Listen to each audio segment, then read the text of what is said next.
Hi there. Happy New Year. Am I crazy or does it feel like Christmas just kind of never ends, right?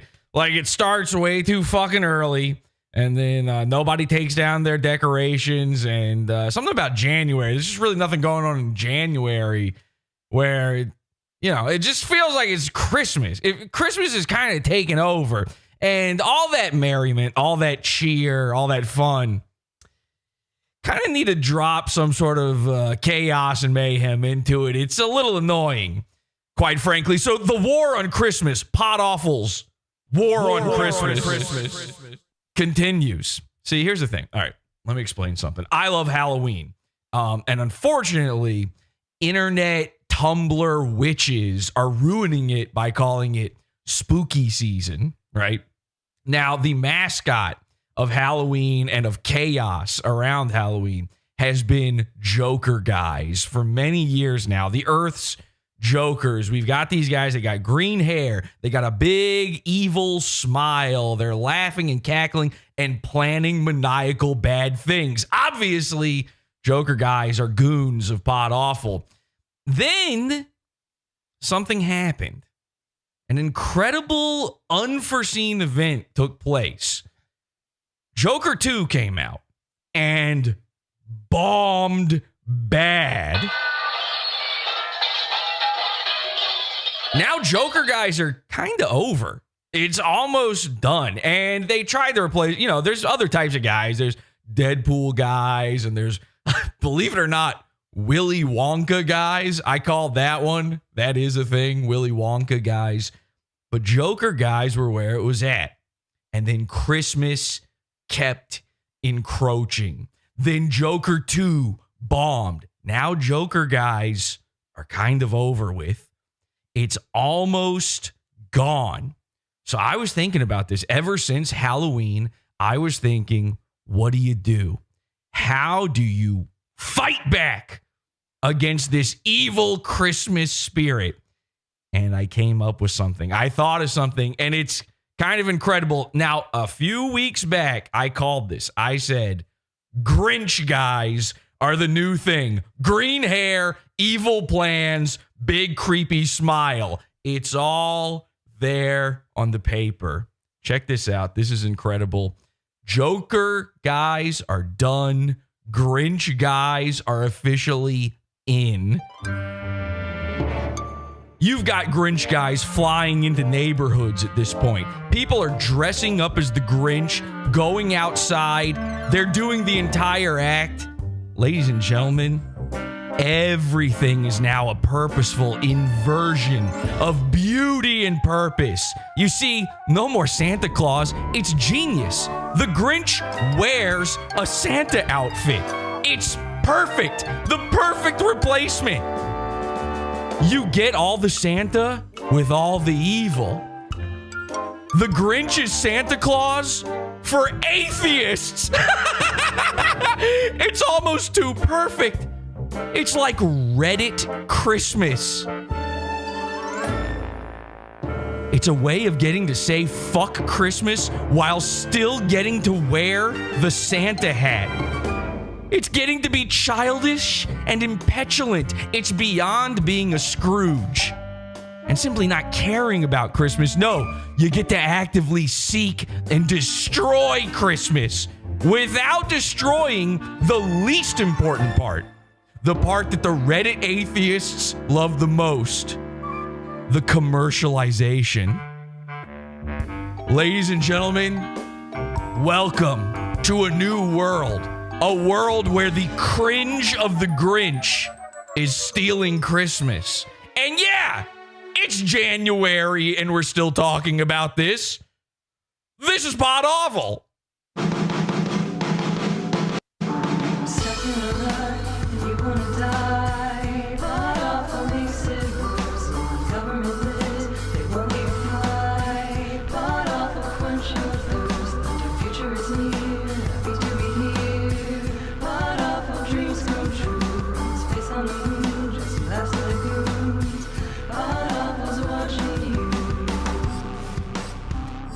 You are all cult members according to the people outside.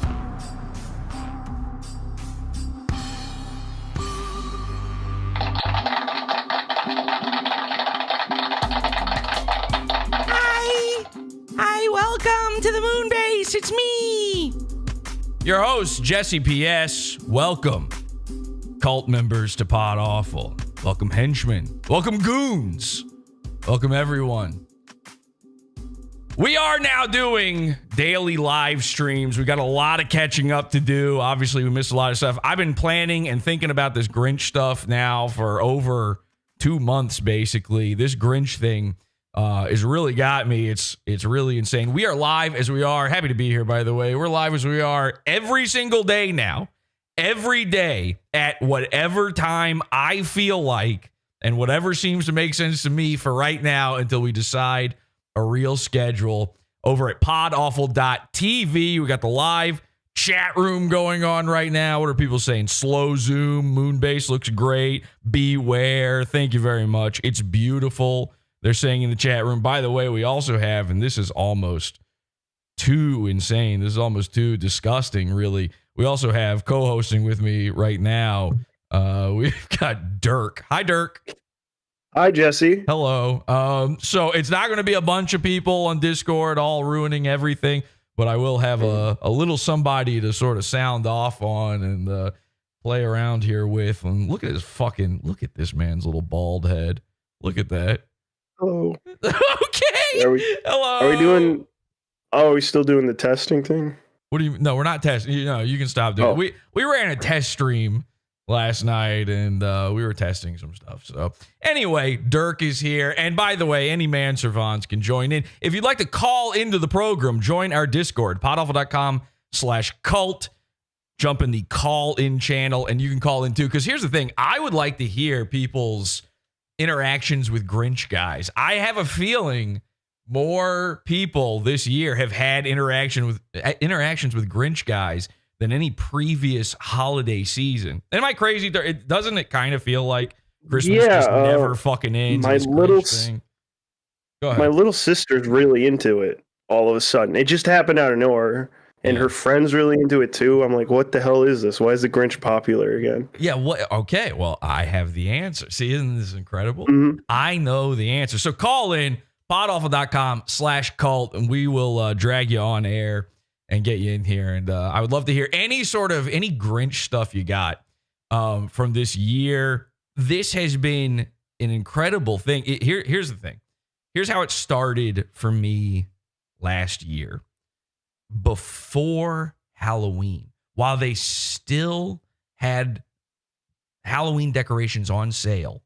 And this is an old fucking thought, by the way. I just want to be clear. This is like, the whole idea of Christmas is getting, oh boy, by September now, you hear about Christmas. They're selling Christmas stuff in the stores. I'm not, obviously. But this is what's crazy, is they started selling Grinch stuff. So now they're putting the thought in your head, fucking 4 months before Christmas, to hate Christmas, which is kind of incredible. As a Halloween guy, as somebody who loves Halloween, I am like I see the Grinch stuff. I'm of two minds. Number one, the Grinch is always wearing his Santa outfit. It's never just the Grinch nude, in his full nudicity, showing off everything God gave him, the appropriate different little bits and tackle and things he's got going on. It's never just your natural illustrated Grinch. It's always Santa Grinch. And there's a reason for this. Now, part of me loves the idea that they're kind of selling hatred of Christmas. I've never really been that into Christmas to begin with. I think it's gay. And I think it's very funny that Reddit atheists are destroying Christmas. But they're also, the problem with it is the Reddit atheists are also destroying Halloween, my favorite sacred holiday, the holiday of Podawful, a holiday, they call it Mischief Night. I mean, it's perfect for me. So when I see these Grinches on the shelves pre-Halloween, I go, is this good or bad? And you know what? I decided to embrace it. Because the thing I've realized is, Dirk, is in the Grinch, this is what everybody always forgets.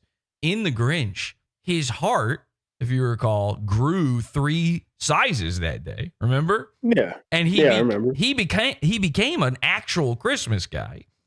And he loved Christmas. He loved the Who's. He was invited in to the family. You know, cut the turkey or whatever. It's the called roast again. beast. He carved the roast beast, Dirk. Mm-hmm. Okay, so I kind of think that people are purposely forgetting. You know, it's kind of like the Joker. The Joker is the bad guy. The Joker goes to jail at the end of the Batman story, but everybody forgets that part and they go, I like the part where he stabs people with a pencil. And which is fun. I get it. But you've got guys like the Santa Cruz Joker. It's getting a little bit boring. You've got the Joker baby. You've got, and this is the craziest fucking part, you've got P. Diddy. P. Diddy getting in on the Joker action. Just in case you forgot, take a look at this. Here's Diddy as the Joker. This is why they arrested him, by the way. This is actually P. Diddy. He's dropping grenades in public.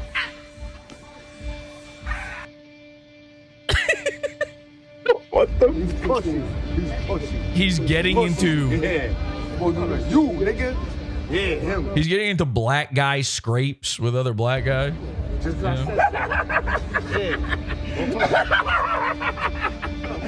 a clown!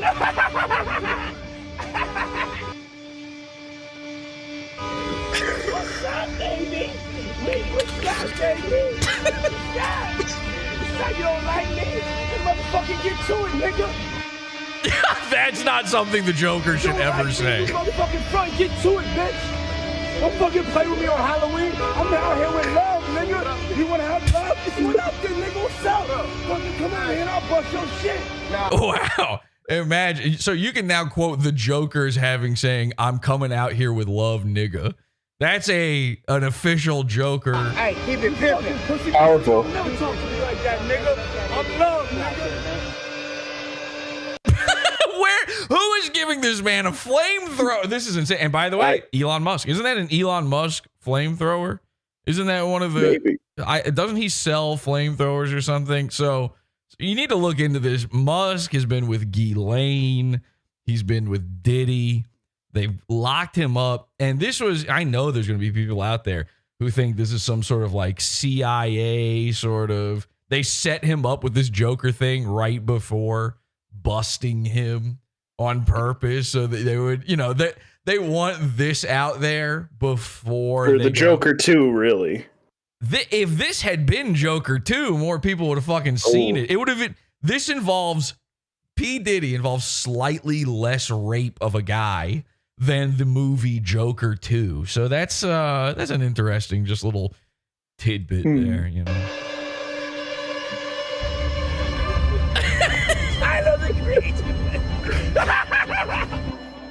And it's Diddy. That could be a real gun he's carrying around. You don't know.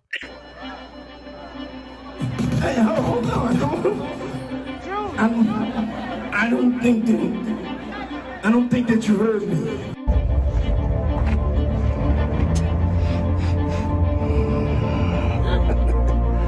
You smell like Kim Kardashian.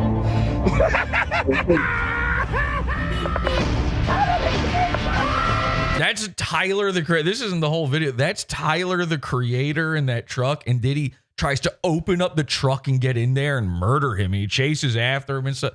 Okay, so Joker is kind of over. I think it's official to say you can't really top. I mean, this would be like uncovering that, you know, Epstein's got videos out there where he was dressing up as Willy Wonka, going around doing Johnny Depp impressions and things like that, wearing a top hat and stuff.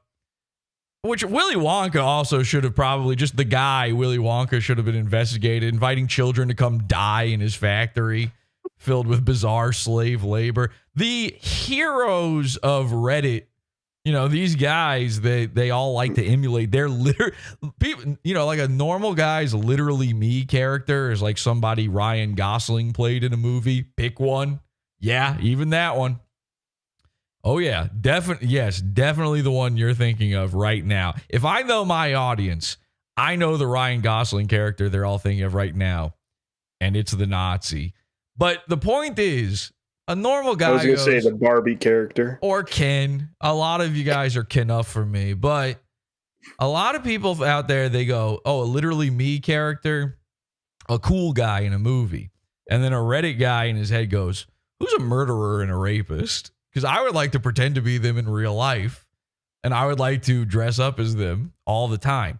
So Halloween, though, kind of contains these people.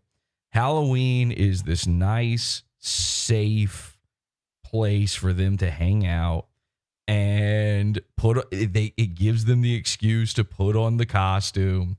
It gives them the free reign they need. Typically, other than a Santa Claus outfit, a man does not wear a costume on Christmas, but now we have the Grinch. And I have something incredible for you. Okay? I've got something you've never seen before. I got excited, very excited to see all of this. Actually, do we want to finish there's a lot of Diddy videos. I know. Like, you kind of want to finish the Diddy. I'm entertained by it. All right, let's watch. But I have a Grinch guy. Okay? Grinch guys are officially a thing. And this video is going to floor you. Let's enjoy a little bit more Diddy as a treat. It's gonna be a glorious night when you go to the Tower of the Creator. Let's go. He's doing a whole photo shoot. This is like you're not supposed to see this stuff. This is a thing where you're an old man, you pass away peacefully, your whole family standing around you holding hands. They watch as the little thing goes beep, boop, boo, and you flatline. Everybody is sad, but they're at peace knowing that you finally feel better. You're free of pain. They bury you. And then your son goes through your belongings in the attic and he finds these photos of you as the Joker laying on the hood of a cop car that you took with all your gay little butt buddy black boy best friends. You brought out your own fog machine for the event, apparently, just to enjoy. And he quietly sets them on fire. It's winter. It actually is Christmas when he discovers these. He's going through your stuff. He's having this heartfelt moment, these cherished memories. He finds your horrible secret. The fire is raging. There's chestnuts over it. And he throws them into the fire. And your legacy is safe. It's intact for the rest of time. Now, though, that's what used to happen. Now there's the internet. And everything is forever. And also everything is posted. You're not allowed to have a secret. This is transvestism. This is when you're, and by the way, he is wearing a vest. So when you dress up as a guy because you just can't contain yourself, that's gender dysphoria going on in your heads. And of course, we love and respect the trans community. So in a way, it's almost trans face when you put on the Joker makeup, because what you're saying is that you can just put on a big layer of thick lipstick and foundation and you're the same as a trans person. I don't think so. Podawful one. I didn't mean to press that. So this is like a terrifying, creepy thing to be doing in real life. And gay. Well, okay. Now, nobody's accusing Diddy of being gay. When I speak to you, you'll speak back. Don't be rude. He went to a Meineke muffler shop just to create chaos and mayhem. I mean, this is incredible stuff. How is this not a henchman? How is Diddy not a henchman? He's just out there doing the works of Podawful. Tonight. It's gonna be a special night. Now, here's the most incredible part. Diddy is like, whenever you see the celebrities doing costumes, they're incredible. These guys are so good because they have money. They know like professional movie grade costume and makeup people. Diddy went the extra mile. Now, he didn't shave. He is sort of doing a Cesar Romero style Joker where you can see the mustache and beard through everything. It's actually affecting his scars. You want to know how I got these scars? I didn't shave before applying my prosthetics. So the incredible part, though, is in Diddy's head, he's not, and this is like an amazing thing for race relations, by the way. In Diddy's head, he says to himself, I'm not Black Joker. That's too easy. So many black dudes. You know, Diddy's like OJ. I'm not black, I'm OJ. He's beyond race. He's that rich, that powerful, that booty butt black boyfriend connected that in his mind, I'm not going to go out there and be Black Joker. I want to be Heath Ledger Joker. So he got his makeup guy to do white people's skin paint on his neck. I know it's hard to see in these clips, and of course it's coming off of him at certain parts, but when you watch this video all the way through, if you don't know it's Diddy, you don't know it's Diddy. You don't know it could be a Diddy. You know? He don't even look black. He don't even look black. He ain't got the skin his mama gave him. He went to the trouble of covering up that he's a black guy. And by the way, that's a technology that is not often used. You know, I know that white people have been committing crimes as black people for years now, using black guy latex masks. In fact, all of the crime statistics are off because it's white people doing it while wearing our technology masks. But Diddy is finally doing a little bit of Uno reverse racism on us. He went white guy neck, not white neck, not matching the Joker neck. It's a peach, you know, it looks like fucking Dirk under there. It's horrifying. Look at this. See it? Yeah, exactly. Actually, you do have a just white neck. Has anybody ever told you, Dirk, that you have a very chokeable neck? No. Really? Yeah, no. Somebody could get in there and really give you, like, ring you out, give you a good time. You know what I'm saying? Yeah. Yeah. You offer it? Okay. Anyway. Everybody's so serious, but we're about to go to club law. See, all right. See, the makeup, hang on a second. The makeup is washing off here, but take a really close look at this and you can see that like patch of white guy's skin there. That is, he really did go to the trouble, but he's been out all night doing Joker madcap antics and so, you know, zany, wacky stuff. He's putting a giant penny on the top of the Empire State Building. Club law. He made his teeth yellow. He went to the fucking trouble of making his teeth have like horrific yellow stains on them. Okay. I mean, he cares. This is a guy who cares. You know, Santa Cruz Joker, he just has yellow teeth by being a disgusting big fat smoker guy. Diddy Joker went all the way with this. He took away his black card, basically. Oh, yeah. Well, what do you think? That's how they got him. That's how they finally got it. Diddy was allowed to get away with it for so long because, you know, black people are cool. Because we just think they're just so cool. They love shoes and getting their hair done and dressing well. You know, they're women. So women are allowed to get away with anything. It's called the pussy pass. So as long as you're a black guy and rich, you're basically a white woman. Same status. And so Diddy was allowed to get away with it. Then he goes and does something as gay as this. And the police go, okay, look, I know we've been letting him fuck, you know, Lil Romeo and Bow Wow and Justin Bieber, every little twink under the sun. But did you see the Joker video? This guy's got to go. You gotta stand home. You know the Joker don't play that, baby.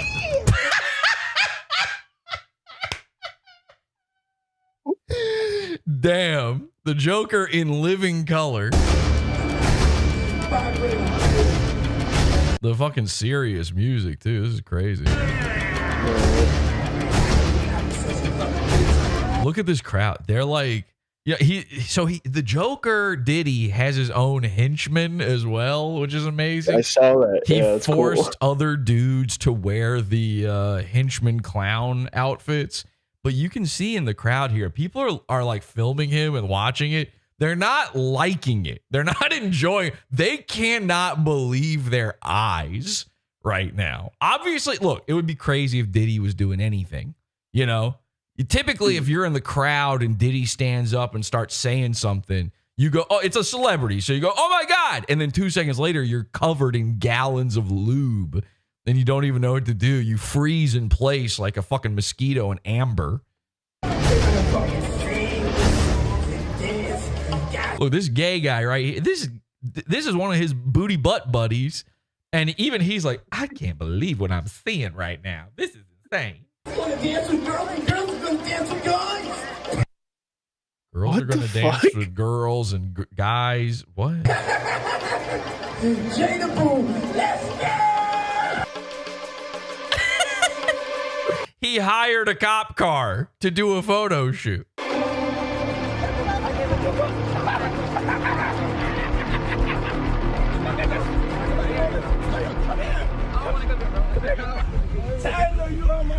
Oh, see, there you go. There you go. There's Tyler, the Creator. So he's going to try. Look, Tyler, the Creator, is the one that got away. And, you know, Tyler, I think it turns out he's a gay guy. Like he came out as bi or something, or I don't know. He only fucks when you're wearing a balaclava. And if you wear tube socks up to your fucking kneecaps, he thinks you're hot. Doesn't matter what gender you are. There's something going on. He got a little sweetness in him, you know. He likes to wear an earring. So you would think he would be Diddy's type, but unfortunately, you know, Tyler. What, a black guy? Right. So unfortunately, Tyler was like 17 or whatever, right? When he became famous, and you know, Diddy was sitting there licking his big ass. He's sitting there going, I got to get me that odd future. Ooh, I'm going to make it an even future when I'm done with him. And he's putting on his Joker makeup. He's applying his, that's a prosthetic too, the hair. Obviously, that's not fucking Diddy's hair. So he's putting that on. He's spirit gumming that on his head, thinking about Tyler, the Creator. And unfortunately, I don't know how, Tyler escaped Diddy's wrath that entire time. So this has been a long time coming for him. Where in the world? He look beautiful. Beautiful. Oh, you love it. This is top tier. Get out of the car. See, he's trying to get in. He's like pulling the handle, pointing his gun at Tyler. Man, you got a problem? Keep that shit macking, man. You really taking over my energy He wanna right hurt you. So what did I do to you? For this crowd. Don't do it for What this did I crowd. do to you? Don't You know do who it I for this am? crowd. Do you know who I am? I'm the Joker, baby. So that's okay. You get it. There you go. The Joker. P. Diddy. Every fucking day, I have to put up with this shit. Every single day. And it is maddening! Okay, yeah. That's got to be crazy. Oh, by the way, before we get into the Grinch thing, happy Jan 6th, everybody. I almost completely forgot there for a second. Peace hook? What's that? You got your peace hook? Oh, you know, do I got peace? You know I got peace hooks. There, come on. I got peace hooks at the wazoo. What do you think that is? Anyway, so Jan 6th, of course, a solemn day, the worst terrorist attack in human history, a day which will not be pardoned and never be. Oh, wait, Trump's president now? Okay, well, we'll see. We'll see what happens when it comes to that. But obviously, Ashley Babbitt, one of the worst terrorists to ever walk foot in America. The idea, you know, when the 9/11 terrorists, when they took over those planes, it's hard to imagine. It's hard to think about because the 9/11 terrorists were walking around amongst us I know we have this thing called domestic terrorism, which are, the guys that look like Diddy's neck walking around going, I wish that my country looked the way I remember from when I was a kid. That's a terrorist, right? Then you got Ashley Babbitt and you got the 9/11 hijackers, and they're walking around. They were amongst us the whole time and nobody knew until that fateful day.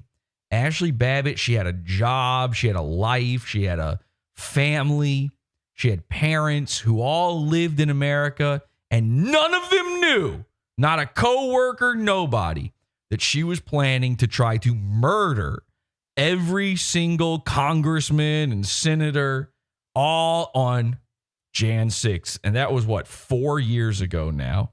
Incredible to think about. And luckily, our heroes, the boys in blue, they saw her. The smoke was filling up the Capitol building that day.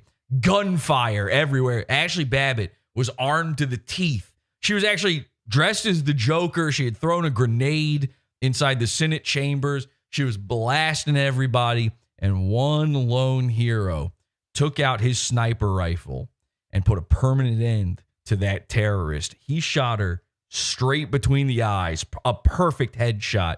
Her viscera, her brain matter exploded upon the terrorists behind her.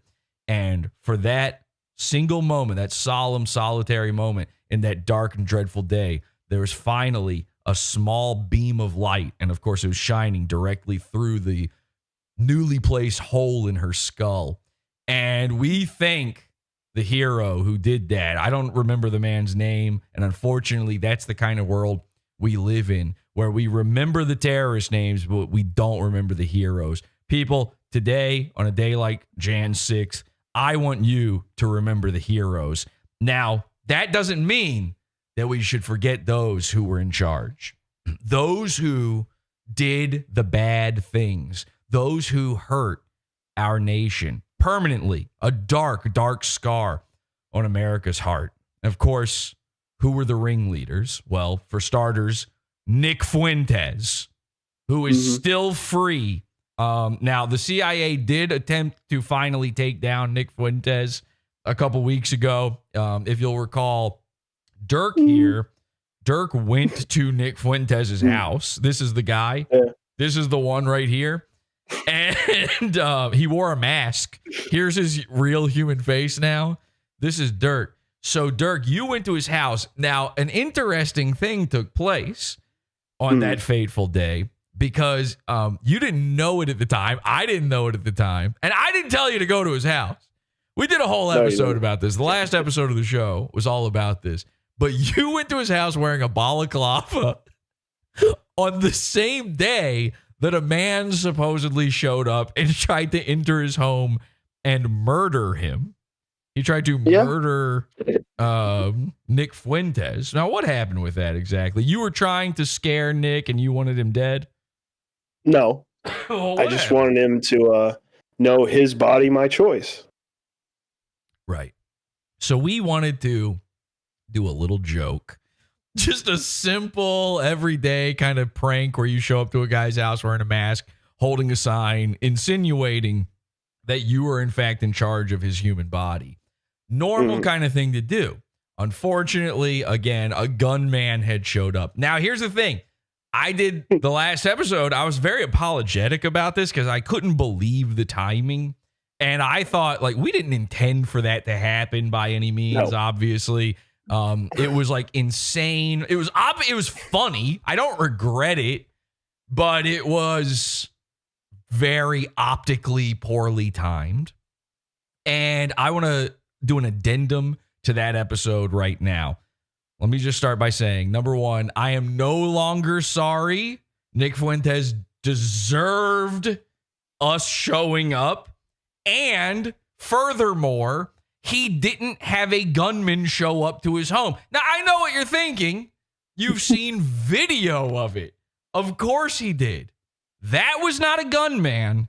That was Nick Fuentes' boyfriend.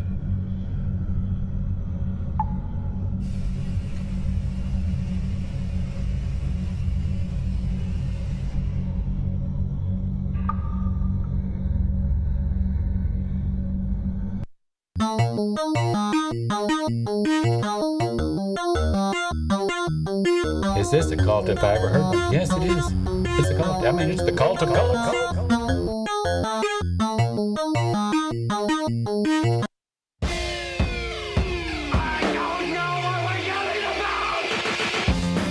Support the show.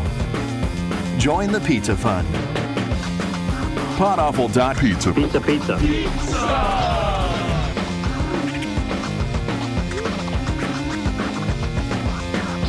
Podawful.pizza.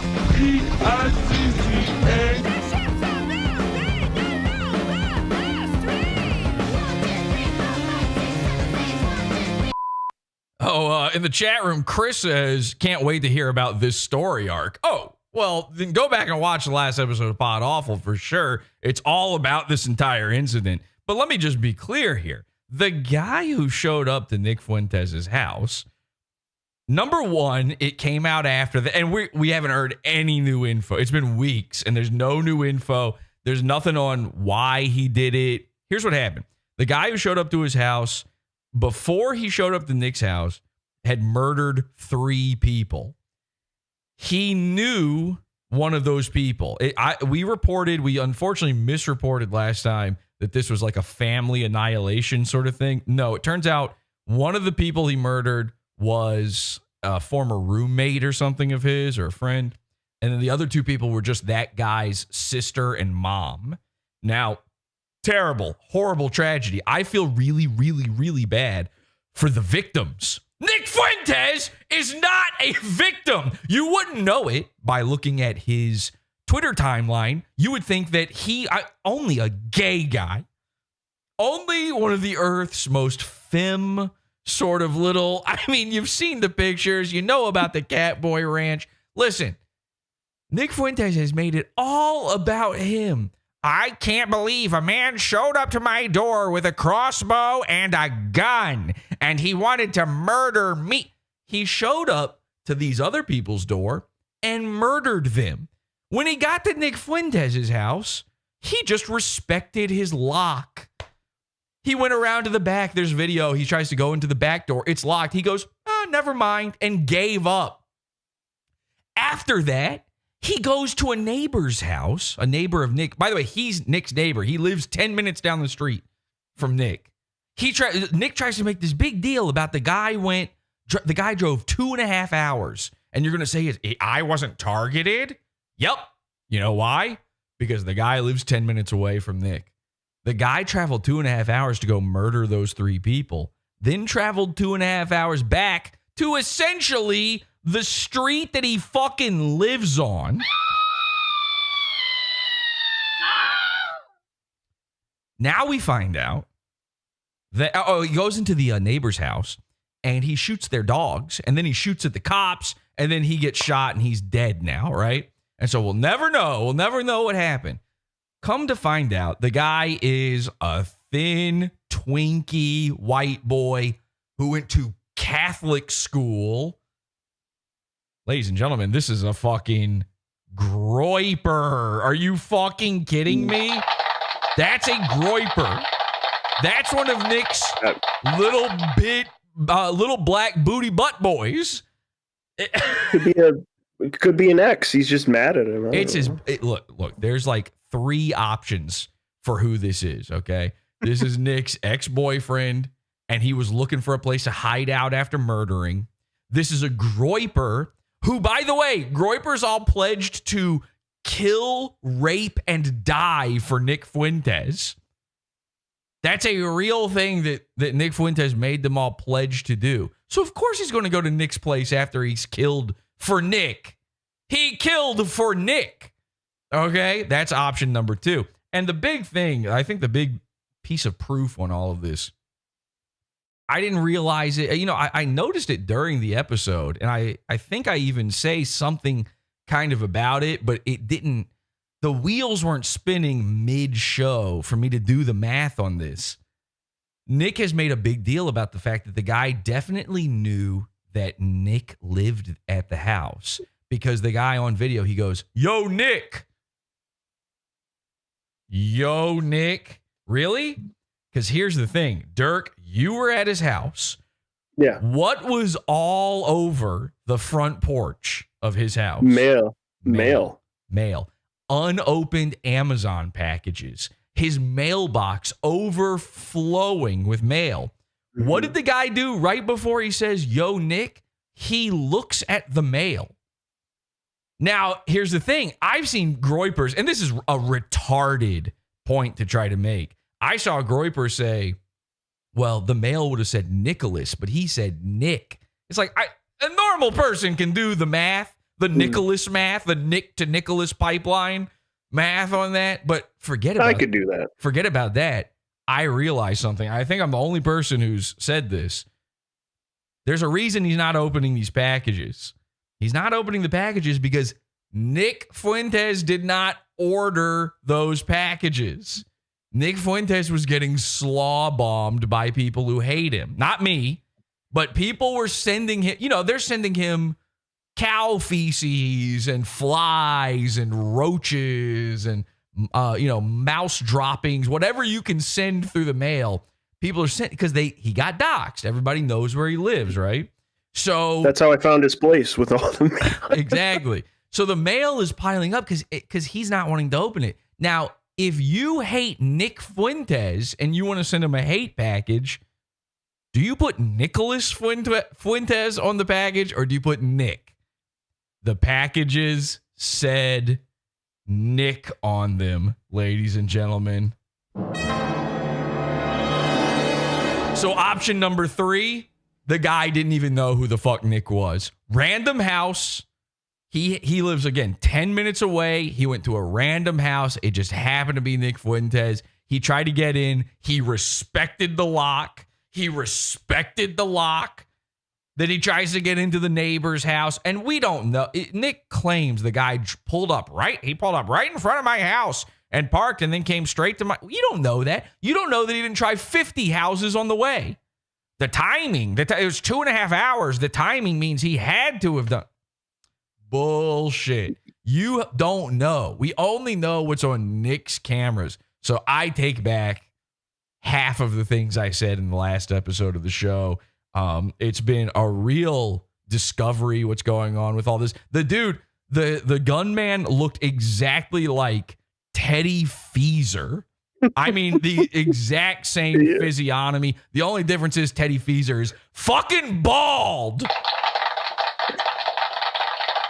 So, not a bad thing. So we're calling out Nick Fuentes. It's Jan 6. We're calling out Nick Fuentes. Nick Fuentes got his own booty butt boy to come to his house after murdering people on his behalf. That's his boyfriend. That we're just calling it now. And if it's not his boyfriend, the guy didn't even know who Nick Fuentes was. Those are the only really 2 or 3 options on the table. This dude was not interested in killing Nick. You know why? Because he could have just gone bang, bang, bang, bang, bang, bang, bang through the fucking wall and Nick would be dead. The window, Nick was sitting right inside the window, right where he's standing. He could have put the gun up like this and gone bang. And that's it. No more Nick Fuentes. And that's exactly what happened to Ashley Babbitt on Jan 6. Why not Nick Fuentes? Now, I'm not saying he should be killed. What I'm saying is he needs to be brought to justice. He was one of the masterminds behind Jan 6. Then, of course, you've got Ray Epps, one of the masterminds behind Jan 6. And finally, you have a guy named Charles Howell. And so today on Jan 6, we remember Charles Howell's horrifying masterminding of the entire thing. Ladies and gentlemen, take a look at this. If you've never seen this before, this might be exclusive video. The Mastermind. Not afraid. Not a fucking afraid. I am a mastermind of the January 6th insurrection at the United States Capitol. Come and get me, nigger. Come and get me, nigger. Come and get me, nigger. Okay? I orchestrated it all. I'm the fucking puppet master. Come and get me, nigger. Come and get me, nigger. So, happy Jan 6, everybody. It's really an insane world that we have to deal with here. And unfortunately, it's scary, scary times. Okay, Dirk, you want to see some Grinch stuff? Yeah, why not? Okay, well, I have the worst video that's ever existed in human history here for you. Again, if you want to call in, you can join the call-in room on Discord. Podawful.com/cult is our Discord channel. And I would love to hear if you've had any run-ins with the Grinch. What because the fuck is this? Okay, so let me just start by saying this. So I told you back last year, September, I started seeing in the stores on the shelves Grinches. And I go, this is a Grinch too far for me. And then when it's a little bit more appropriate of a time, you know, early December, I go and I see a Christmas parade. I take my family to a Christmas parade. Ooh, what a nice thing to do. And of course, I want to fucking put a gun in my mouth the entire time. I'd rather suck a million bullets than do something like that. But supposedly children like these things. Of course, my fucking kid doesn't even look at anything the whole time. He's got big Christmas parade floats and balloons and people in character and stuff. And he's looking down at the goddamn ground the whole time. You know, I got a crying baby. It was a mess. Anyway, so I'm watching a Christmas parade, basically. I, an adult man, I might as well have been there by myself. I might as well have been there. Candy? Did I get candy? No, they wouldn't even throw candy at us because they could see that the stupid kids weren't paying attention. So I'm standing there, basically a homeless bum jacking off to a Christmas parade. I'm one step removed away from that, you know, where you look at a guy and you're like, you're really going to be here? You know, when a guy looks a little sweet at Disney World and he doesn't have a family, you're there with your entire clan. And there's one guy who's like, I just want to ride the ride by myself. And you're like, okay. Did you miss the days during summer when you were supposed to come here? So I'm that at this parade, right? And I'm not kidding. The first character you see in this parade is the Grinch. Okay? Now, the first, okay, fine. I guess that kind of makes sense. Oh, he's coming to steal our Christmas. I saw not one, not two, not three, not four, but 5 fucking Grinches in this parade. 5 different guys. At one point, one of the Grinches was a mounted police officer on a horse dressed as the Grinch. A few minutes later, another police part of the parade comes through and they've got the Grinch locked up in a cage. And he's like, I thought he was a fucking police officer a minute ago. When the 5th Grinch came around, I turned to my family. I said, we're done. I cannot sit through any more of this Grinch nonsense, this Grinch cringe. I thought that would be the worst of it. But no, because ladies and gentlemen, I've got a new goon to introduce to you. Goon alert! Goon alert! Are you ready? Okay, here we go. God damn it. I guess I should tell you the name of this guy first. So this is I thought it was some dyke shit. I don't know. This is our new goon. This guy's working for Podawful. He's out there causing cringe on Christmas. His name is the Pop Culture Dude. And this guy rules. We love him. The Pop Culture Dude. Check this guy out. Subscribe to him. With this coat and this hat, I look just like Saint Nick. Ho, ho, ho! You're a mean one, Mr. Grinch. You really are. Let's see. Yes, catch me as a cactus. And it's trying to get it. You're a bad banana with a greasy black peel. All right. So for the audio people out there, let me just go ahead and describe what's happening here. Have you ever seen a Puerto Rican autistic boy? And of course, just to be clear, when I say boy, I mean 27-year-old man living at home. This is a dude just filming himself by his trash cans, literally eating out of the trash while wearing Grinch gloves. Our man, the Pop Culture Dude, is one of the preeminent Jim Carrey impressionists. He is, so, you know, a lot of people are autistic for Sonic the Hedgehog. He's autistic for Jim Carrey in Sonic the Hedgehog as Dr. Robotnik, a character that a lot of people would say I'm cosplaying right now. So I don't really know how to fully describe this guy. I haven't gone into a deep dive on his lore or anything yet, but most of his videos are him doing impressions of Jim Carrey characters. Okay. And a lot of them are Dr. Robotnik and the Grinch and Ace Ventura. Woo! Whee! Just face the music, you're a monster! Mr. Grinch, yes you are. Your heart's an empty hole! And why bother listening to the music while singing it? You could just add the music in later. Your brain is full of spaghetti. Oh, wait, was he just in front of a hobo's fire? Yeah. He's yelling outside just to the neighborhood. This looks like Streets of Rage. This is like an 80s action movie. There's just a dumpster barrel on fire, and he's hanging out near it.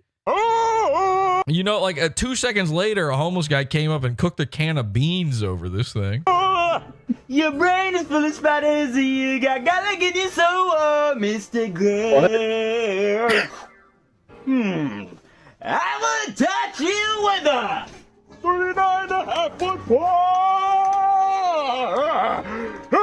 Blasted, what a weight!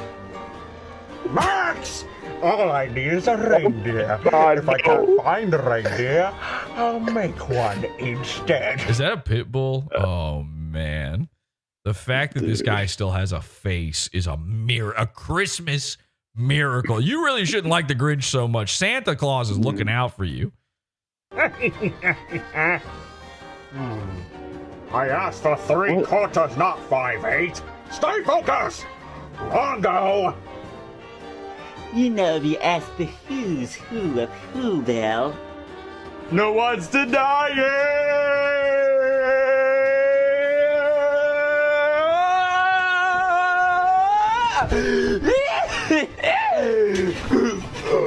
What the fuck?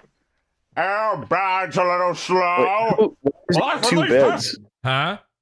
Why does he have two beds? Why two beds? Yeah, you know, there's a lot of good questions, Dirk. I think he's got two beds because this is like a care home for the... Oh, the retards are home or whatever I they're didn't called? say that. This is a care home for the mentally Jim Carried. You know, there's a type of guy on... I mean, not to get too into the... We're already into Joker guys and Grinch guys and everything. But there is a Jim Carrey phenotype human being. There's a thing that happens where a dude will realize that he's got like, I don't know. All right, Jim Carrey himself does not have like a huge set of teeth, really. But he's got the one little broken one, right? Where he takes the cap off when he's playing Lloyd Christmas, by the way. When he's on Dumb and Dumber, that's like his actual teeth, right? And so there's a tooth thing with Jim Carrey. And for some reason, when a guy is autistic enough and has a big enough mouth, he goes, I'm Jim Carrey. And then he just lives his life. Women even do. There's a woman. Have you ever seen this? There's like this woman. I think she's a TikTok lady or something, where she just does a Jim Carrey. That's her whole thing.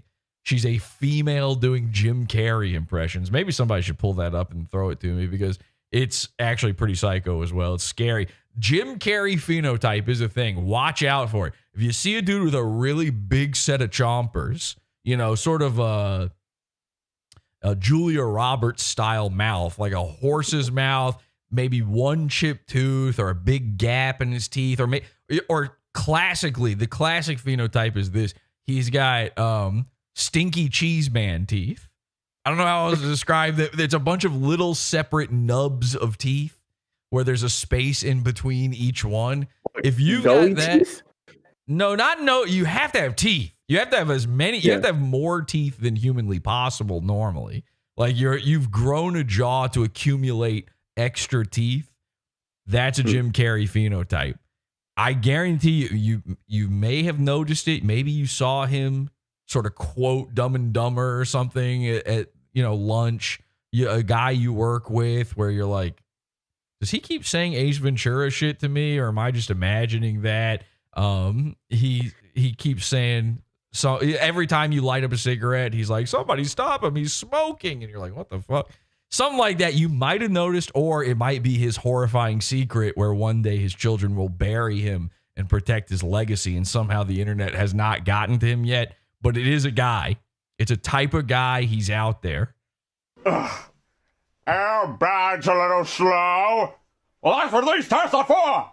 Does the Grinch wear goggles, or are these Robotnik goggles? Is he like... I think he wore them in the movie, the Jim Carrey one. Okay. You're a vile one. Mr. Grinch, you have termites in your smile. You have all the tender sweetness of a seasick crocodile, Mr. Grinch. Given the choice between you, I take a seasick crocodile.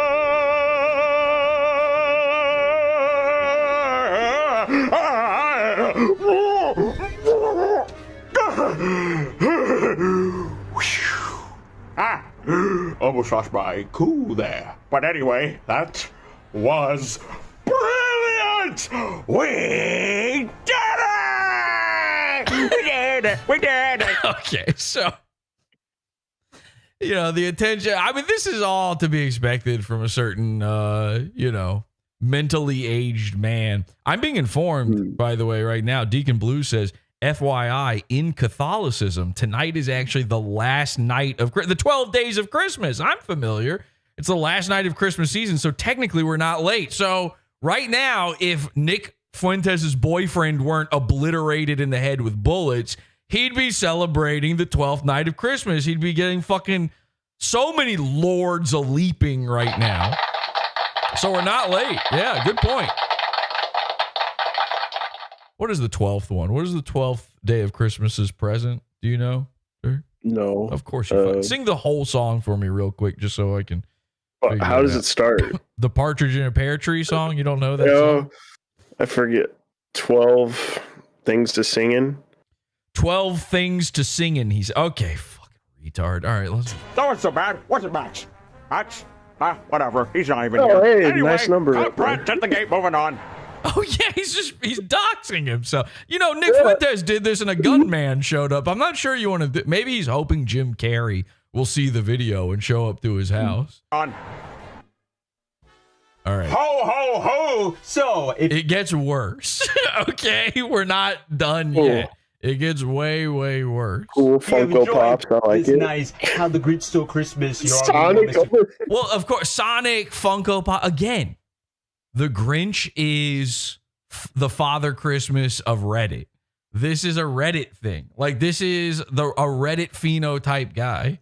Grinch music cover. Thank you guys so much for watching, and I hope you have a holly jolly Christmas, because if you guys don't know, I'm obviously a huge fan of Monsieur Jim Carrey himself, and I do love How the Grinch Stole Christmas, the 2000 live-action version directed by Ron Howard, which still remains as my favorite Christmas movie of all time. That makes my hearts grow 3 sizes that day.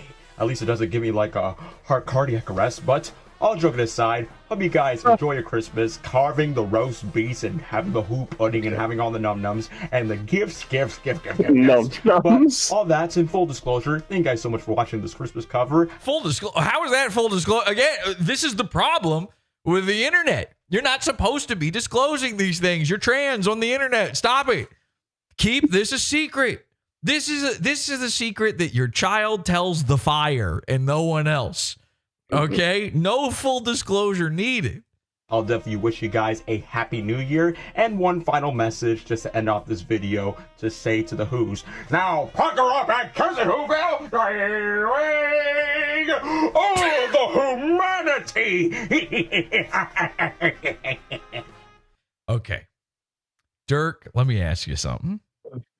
Yeah. Do you know who owns the rights to the Grinch, like the movie, the Jim Carrey movie, The Grinch? And I assume there's also like there's like a 3D animated one too, which I think is part of what has sort of made DreamWorks, I think, maybe? Resurgence. DreamWorks might have made it, but the part of the resurgence with this Grinch stuff, I think, is they made a 3D movie. I've never seen it. I'm sure it's terrible. It's like worse than, I think it's worse than DreamWorks quality 3D animated shit. You know, every one of these 3D animated movies, the entire thing with them is that they like, there's no jokes. The joke is that they dance and sing every once in a while. They'll play some fucking 1990s pop culture song, and that's the joke, right? Yeah. No, it's not. I don't think it's DreamWorks. It's, I think, Universal. The Minions guy? No. Universal. Universal, the studio, owns the Grinch now. Universal Studios. Dirk, Universal Studios. Do you see where I'm going with this? Have you ever been to Universal Studios, the theme park? Like once, but I barely remember it so long ago. So just like Disney World, they've got characters walking around, characters from their franchises walking around. And Universal Studios owns the Grinch. Do you see where this is going, Dirk? Do you see the horrifying direction this is going in? Now, what if I told you that the Grinch, around Christmas time, walks around Universal Studios? In fact, I think there might even be an entire Dr. Seuss land there. It might be year-round Grinch happening at the studios. Oh, my God. And you can go up to him and you can meet the Grinch. Now, what if a guy, and by the way, it's specifically the Jim Carrey style Grinch. Okay? Now, what if there was an autistic guy who would love to meet the Grinch? Where would he go? Universal Studios. Oh, yeah, he would. Oh, my God. Remember the thumbnail? Here we go. Flashback throwback when I met the Grinch at Universal Orlando's Grinchmas season.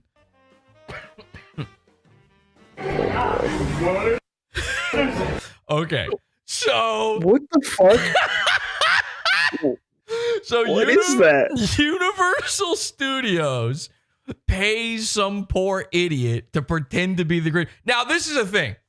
I didn't mention this at the beginning, but you've got Joker guys. You've got Deadpool guys. Those are only seen at comic book conventions and, of course, on Dirk's chest. Right. You want me to show it? Yeah, let's see it.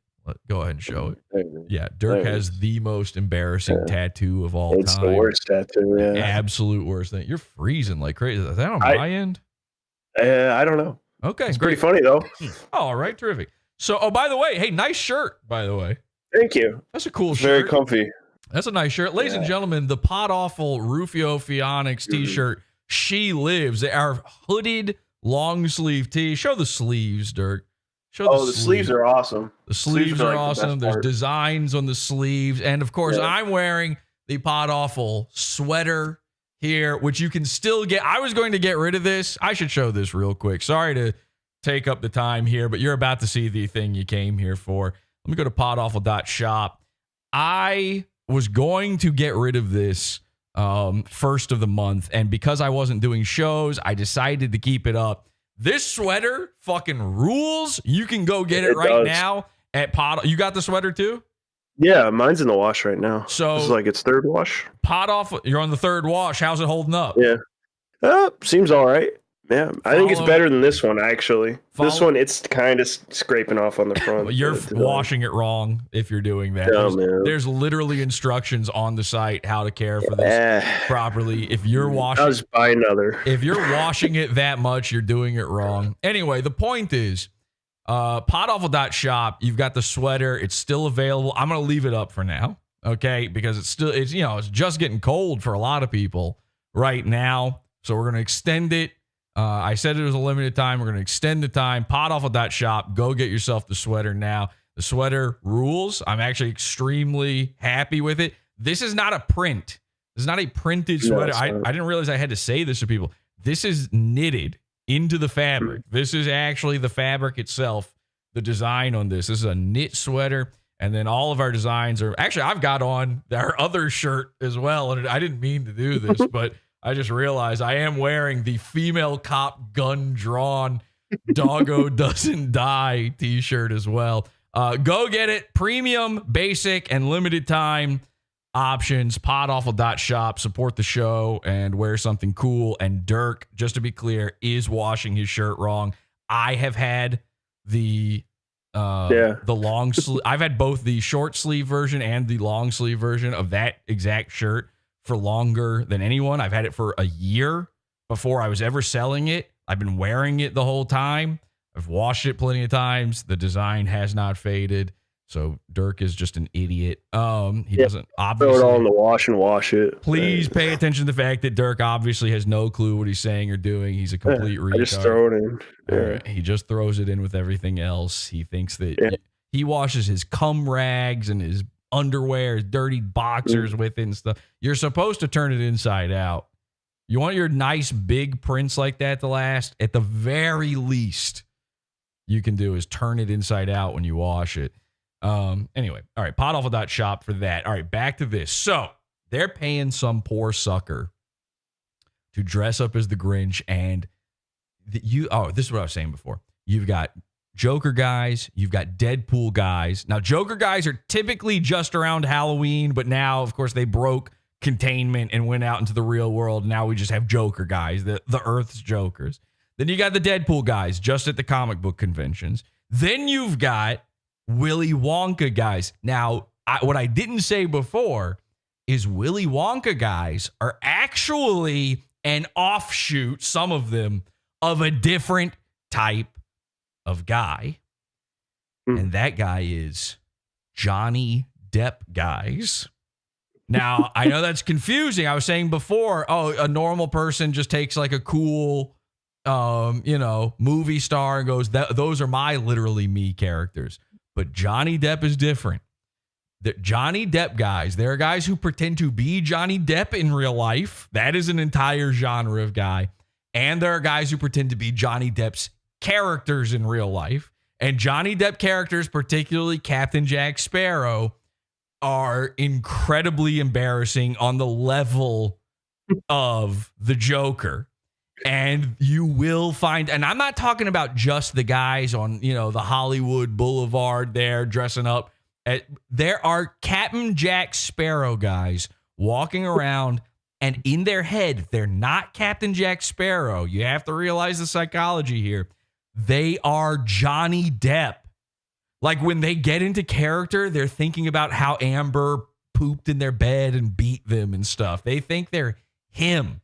Why, by the way? Why do they think that? This is where it starts to get freakish. Because Johnny Depp, the actual man, is a Captain Jack Sparrow guy. And I know that's crazy to say out loud and think, but Johnny Depp invented the character, right? And he created it to be this like cross between Keith Richards, who he's friends with, and a pirate, I guess. I don't know what else. But he's basically just cosplaying his friend Keith Richards. And it just gives him an excuse to drink rum all day and paint his fingernails, okay, and wear eyeliner. So he loves it. He loves doing it. Why not just be a gay guy? Okay, well, because he's not. He fucked Amber Heard, for crying out loud. I mean, listen, say what you will about that whole, obviously the juice wasn't worth the squeeze, but could you blame him? I mean, Jesus Christ. So Johnny Depp, in his spare, he kept the costume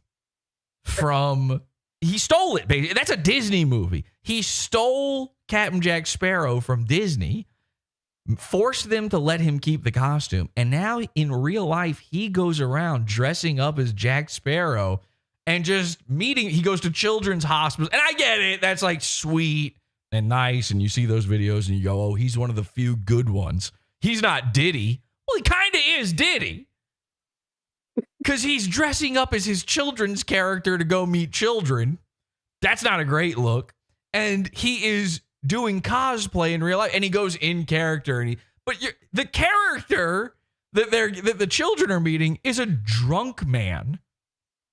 I don't know if you know too much about pirates, but they're also thieves and rapists. You know, they're plundering booty. And heroes. You got Captain Jack Sparrow plunders booty. You got Diddy plundering black booty big boy bitches. So, point is, Johnny Depp and Captain Jack Sparrow particularly are this like embarrassing level of guy. And when you go to Disney parks and theme parks and Universal Studios, they got at Disney, they got a guy who kind of looks like Johnny Depp dressing up like Jack Sparrow and completely in character. It's not like the old, when I was a kid, I went to Disney World all the time. And, you'd go there and some teenager was wearing a Pluto costume and he'd pretend to lick you with the big tongue. And then when you think about that as an adult, you go, what the fuck? And then you move on with your life and you hope you never think about it again. And that's something I shouldn't have said on the internet. My children should be throwing it into a fire when I'm dead. But it's true. Now, what they do is they make a guy that kind of looks like the guy from the movie be the guy from the movie. And then he's out there. And so you just want to go on a roller coaster and instead you get accosted by one of the Earth's sparrows. Okay? These guys are wandering around going savvy. They say savvy and they've got scarves all over their body. And in his head, he's Johnny Depp. Now, they probably cooled the Johnny Depp shit at Disney World because of the real life Johnny Depp shit. I'm guessing that's not really a thing anymore. But that I have interacted with these freaks. This is a thing. So that's on one side of the coin. You've got your Sparrows. You've got your John Sparrows. On the other side of the coin, you've got the fucking Universal Studios Grinch. This dude is walking around and in his head, he has to do two things as an order of operations. And the first thing is not go, I'm the Grinch. The first thing is to say, I'm Jim Carrey. Because he's that specific Grinch. So this dude, if you've ever met a Jim Carrey guy, a Jim Carrey phenotype, it is so annoying. It's the worst type of guy. It's like, it's beyond attention seeking. It's beyond trying to be funny. It is pathological. And unfortunately, in your head, when you think I'm Jim Carrey, what would Jim Carrey do? They're wearing the bracelet, WWJCD. Did you know that's what those bracelets stood for? No. What would Jim Carrey do? When they are walking around in your head, you go, what would Jim Carrey do? The answer is talk with your butt. That's the first thought every single time is talk with your butt. So that's what I thought he was going to do while doing that Grinch shit. He did do it. He did it at the end. He did do it. So they talk with their butts and you're supposed to just deal with that. You're supposed to live with the fact that a guy is trying to talk at you with his butt. Now, I'm not saying the Grinch guy does it, but the Grinch costume they've got for him has a big badonka booty butt cheek setup on it, where it's like it's Mersh shaped, It's like an upside down light bulb, the body on it. So he's at least shaking it. He probably does this and it raises up and down. So he's shaking his little green butt at you, his big green butt at you. And in his head, he's thinking, I'm basically the same as Jim Carrey. We're the same guy. So that's step one. Step two is Grinch stuff on top of that. So now trying to add a thin coat of Christmas over top of that, it's not a good combination. So this retard, they've got him set up and people line up to see him the way you line up to see Santa Claus. That's the joke. He's taking over for Santa. He's ruining Christmas because, again, forget the part where now the Grinch likes Christmas. He's always the bad Grinch. This dude is walking around making families uncomfortable. Idiot Reddit parents are bringing their kids to go see this dude thinking they're going to love it. And the kids hate it. The kids are terrified. The parent is the one sitting there going, they can't believe it. This dude is an improv comedy master to them. And that's the other sick part about these wandering character people is that not only are they finding a guy that kind of looks the part, which how do you even do that with the Grinch? But not only are they finding that, they're finding a guy who's like an improv. This is a dude who's on an improv team. Okay? That's what you're dealing with. That's the level of cringe that the base layer of this video, the foundation of what we're about to watch, is all set upon that. It's balancing delicately on that precipice. And this motherfucker is about to meet his goddamn match. I have never seen something so beautiful. This dude ruined, you know how the Grinch stole and ruined Christmas? Our friend, the pop culture dude, our goon, he ruined the Grinch's Christmas. Okay? You're about to watch a Grinch get out Grinched. It is an incredible feat of henchmanity. This is so crazy. This dude, his whole job is to stand there and talk and talk and talk and say all the silly things. And you're about to watch him get floored, steamrolled. He won't be able to get a word in edgewise. This autistic hero has been waiting for this moment his entire life. This is something he came fucking prepared for. Ladies and gentlemen, the big board. Let's watch it. I can't believe this. Big board looks great, Colonel. Thank you so much. All right. Are you ready? Oh my God, yeah. Here we go. Oh, hey, Lenny. Hi. All right, check this out. And by the way, I know it's like impossible to hear because the sound in the background is so crazy. It doesn't matter.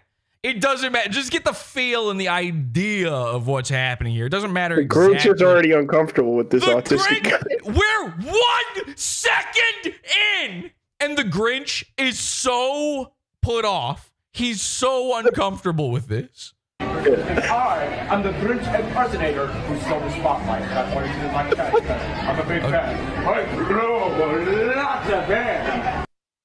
So, I love this. I love this. This is everything. Because this is using the Grinch to destroy the Grinch. My entire confusion on this topic, it all comes to a head in this moment right here. So first he says, I'm the Grinch impersonator who stole the spotlight. That's a lie. You write that line ahead of time. He didn't come up with that on the spot. He's been thinking about that. And then he forced this guy, this man, he must see thousands of horrified, befuddled, fish-faced Asian tourist faces a day and shake his big green rumpus at all of them. This dude has mooned and shown cheek to a countless number of families and children. Thousands and thousands and thousands and thousands by the day. And this motherfucker right here, our friend, he just outdid him. He just talked with his butthole to the Grinch. That's who, Phil. Oh, excuse me, sorry, the onion and the termite. Dude, he wants to strangle him. So now pop culture dude is pretending to vomit in front of the Grinch in question is just sitting there befuddled. No clue what to do. And it's incredible because he's being forced to look in the mirror for once. This is a dude doing it for free. Yeah, you get paid for it. Okay, that's a pretty good excuse. You get paid to be that annoying, but everybody hates you, and now you have to see it for yourself.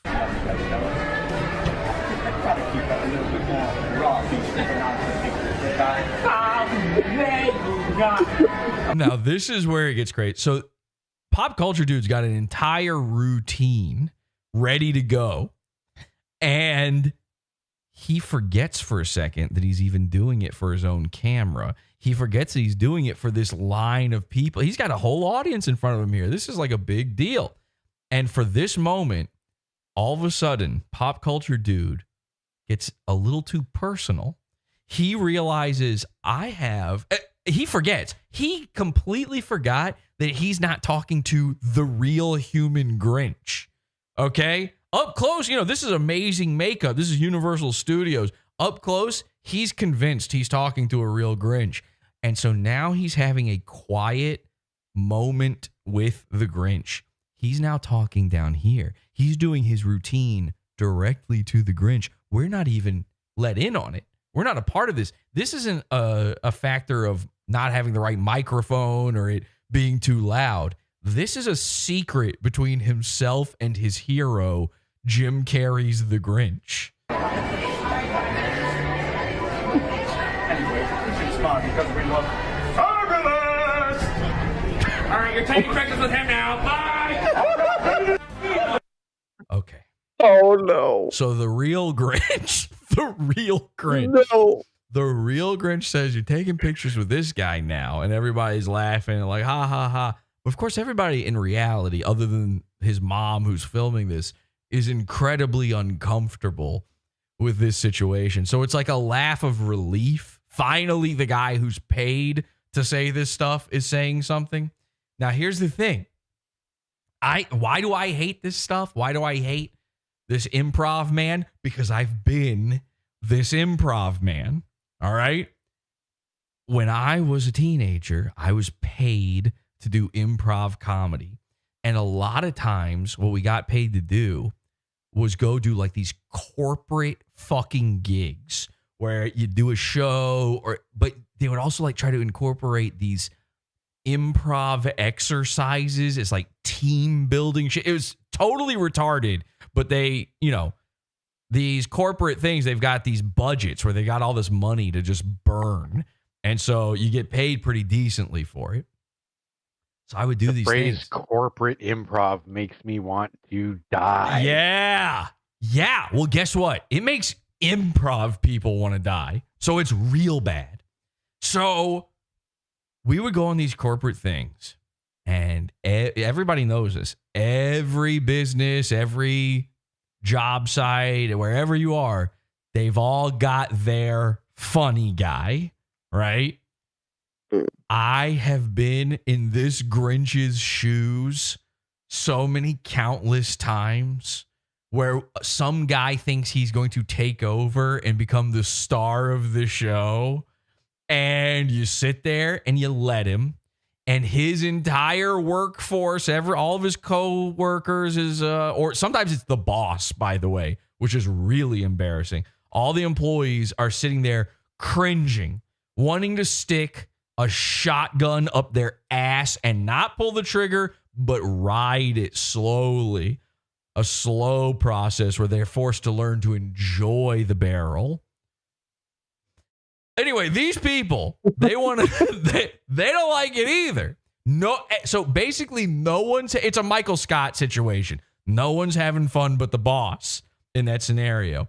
And so there's only one move and you go, oh, this guy's the star of the show. And then you just give it to him like that. That's not a funny bit that the Grinch is doing there where he's taking a look at his big tuchus. Look at that. I told you, he's got a big round bottom on him. That's not a funny bit that he's trying to pull off there. He is actually attempting to escape the horrifying, he's entered the event horizon of a cringe black hole. And he's trying to hit escape velocity here and get out of there. That's not a bit, but you can't walk away. He would get fired. He can't walk away from this post. He can't really do it, even though he's trying to find any reason to get out of there. I know. Of course, there's a reboot. Pop Culture Dude just keeps going. He thinks he's now the official Universal Studios Grinch. And this is the incredible part, too. He went into this going, this is my big audition. So him doing, he had all these things planned because he thought he'll get discovered at Universal Studios and finally win the big part of getting to play the Grinch at Universal Studios. He's trying to steal this man's job security right out from under him. And by the way, he then thinks that getting the job as the Grinch at Universal Studios will get him the job as the Grinch, the human Earth Grinch, where he gets to be the Grinch for the world. He's in movies being the Grinch. He's the next Jim Carrey. Did you get a picture already? I got him. Okay. Directions together. Okay, which way do we go? You can hear his mom asking if he won't get out. He's taking over the stage. He's saying, come on to the next person. Like, come on, take a picture with me. He's not in a Grinch costume. The fact that they sell just the hand. This is one of the things I've learned I really hate about the Grinch too. Now, it's all about the hands for the Grinch. Because of the way Jim Carrey played it, they made the costume have these long, loose fingers that flop all around. We all remember it. When you think about it in your head, when you picture it, you remember the big floppy fingers. And so when you watch the Universal Studios Grinch, he's doing the floppy fingers. I've seen countless. I was being sent all over December, all of Christmas season. People were sending me videos and tagging me in Grinch shit. Because I cannot tell you the amount of Grinch shit I've seen this past. Lenny, did you have any Grinch experiences this past holiday season? Luckily, I have not run into any Grinches this year. Wow, that's literally Grinches. Metaphorically, there's those people, but it's actually impressive because I mean the video I played at the beginning of the show was literally a guy dressed as the Grinch, fucking I don't know what you call it. What's that thing where a guy puts a fan on his back and has a parachute? What is that called? Yeah, I've seen that one. That was in Texas. That was near Texas. me. Yeah, exactly. That's exactly what I'm saying. So you're literally like they're coming out of the sky where you live, and you somehow managed to avoid all of this. It's actually incredible. That tells you how much I don't leave the house. Yeah. Well, Grinches are falling out of the sky, and I'm just here. Our pets' heads are falling off. So, anyway, with the Grinch thing, it's all about the hands. The fact that this guy, our hero is just wearing Grinch hands. He doesn't have a mask on, no outfit. But then the question becomes, why do they sell just the Grinch hands? Like with Hulk hands, you go, oh, he's a big, strong guy with big green fists. That makes sense. That's like the thing. If you want to be the Hulk, what you want to be able to do is punch people. Really, got smash. Got Hulk smash, right. The Grinch, the whole thing is he's got gay fingers. It's literally so you can do his gay fingers. So now he's using his gay fingers to tell families to come take a photo with him, a guy who just has a big set of teeth. Let's go. Boom, boom, boom. All right, let's do it. 3, 2, 1.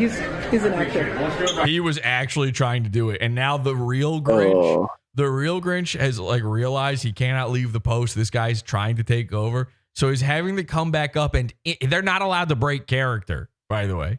Like no matter what happens, if our hero, he's wearing a Grinch shirt. I didn't even notice that at first. If our hero decided to actually start pushing the real Grinch and hitting him and stuff, that Grinch is not allowed to break character. He's got to stay. So in character, he is having to tell him okay, buddy, you're done here now. Come on, we got time to people. Oh, this is great. So they forced real Grinch to just keep taking pictures with him. For me, I love it. Hey, little jog. Oh, beautiful. Now, when you attack that game, you will be full. Oh, my. More of the green yellow card. Oh, they're doing the voice to each other. Anyway, love ya. Have a Merry Grinchmas. Yeah, whatever. So that's the real Grinch going, yeah, whatever. And see, that's the whole thing. His whole bit is he gets to be acerbic and but family friendly, mean. It's so much worse. Ladies and gentlemen, the Grinch. Okay, there you go. Oh, imagine driving that retard home. He wouldn't shut up the whole ride, too. Fuck about it. That was his dream scenario. He's been waiting for that moment his entire life, and he finally got it. Oh, I'm being sent his Twitter. Again, follow, subscribe to the Pop Culture Dude. We do love the Pop Culture Dude has done everything I would ask a henchman to do for this holiday season. I've got his Twitter profile here being sent. Apparently he tweeted this. He says, "Not gonna lie, I had a little nostalgia-gasm when I hear that Eggman SA2 theme in Sonic 3. After 3 movies, it feels well-deserved for Jim Carrey's Eggman as he's wearing the game-accurate suit. Also, it inspired me to use that song as my new ringtone, too. LOL." Okay. Cool. That's awesome. Whatever. Sure. I have autism. I can't help it.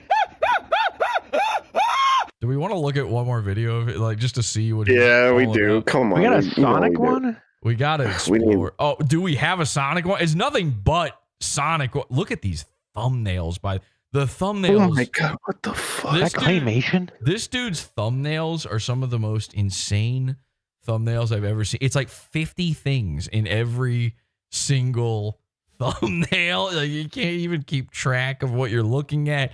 It's almost all Sonic. By the way, he's also a Deadpool guy. Well, I guess he's Wolverine. No, here, yeah. but that's still. That's Dr. Wily up there too? I don't know, man. What the fuck is it? Oh, from Mega Man? I see. Is that a W, the Wily W, or is that Van Halen? Where are you? Oh, no, that's Weezer. Top row. That's Weezer. Oh, Weezer. The Joker. He's a Joker guy. His Joker 2 reaction. He's all of them. He's all of them, man. I guarantee. Hang on a second. Is it possible he's got a Wonka in here? Does he have a Wonka? Well, 2 things came up, but it's just it's just 2 Sonic the Hedgehog things. I don't want to sit through those just to find out if he mentions Wonka in it. That would be incredible though. We got to get this guy on Wonka. We got to get him doing Johnny Depp Wonka. Okay, that's the crazy one. That's like so insane to do. What do we want to watch here? I don't even know what I'm looking at. Every thumbnail is it. There's like just 15 pictures in every thumbnail. There's the Grinch one. We've got. Well, what's the most recent? We'll just go to the most recent. Happy New Year, baby! London, baby! Alrighty then, my royal chums. It is I, Daniel. You may call me the Pop Culture Dude. And yes, today is officially the year of 2025. So as the year of 2024 comes to closure, aside from all the Shadow stuff and the Sonic 3 stuff, it has been a long journey from making these Sonic movie videos, plus the Knuckles series, I guess. But most importantly, the 3rd movie, where obviously the cosplay video gets seen in theaters with my crew. Oh my god! To review the movie in my own words. But now he was in a movie as that. Oh my. Okay, I actually hang on. We should watch that one. I actually saw that. He plays Jim Carrey as Dr. Robotnik, and then also I have not seen any of these Sonic movies.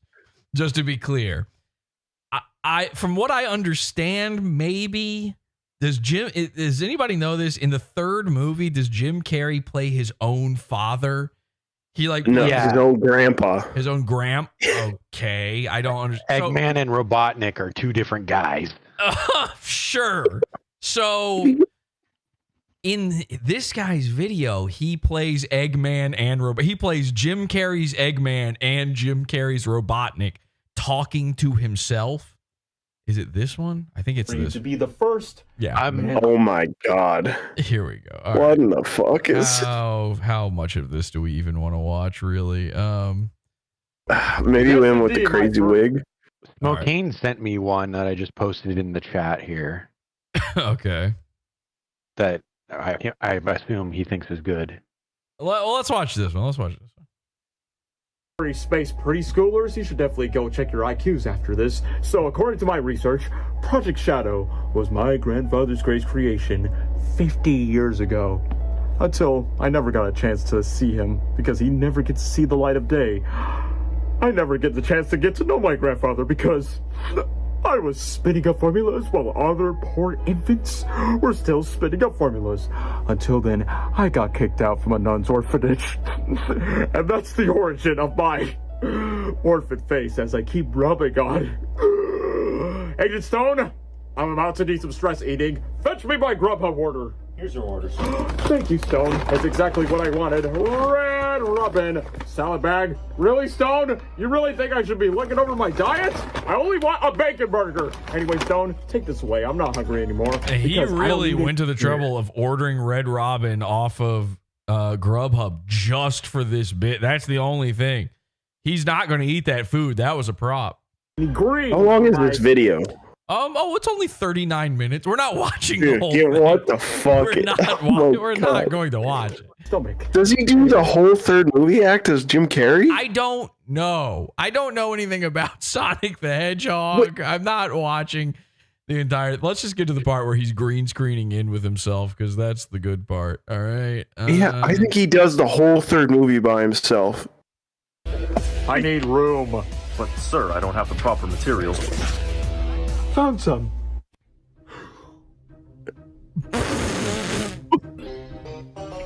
Out of my way, don't you mind? Who's holding the Sonic? Really clever.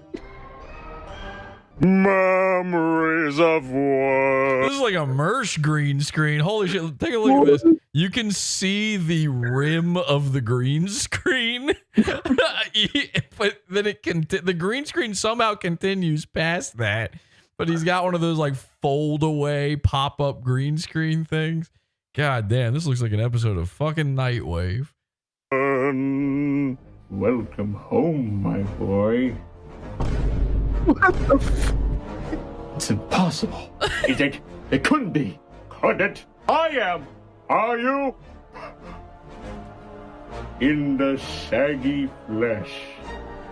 Hello, hello, hello. I'm your beloved grandfather. Looking pretty good for 110. He licks the quill of his other hedgehog. Just like me. My boy. Papa!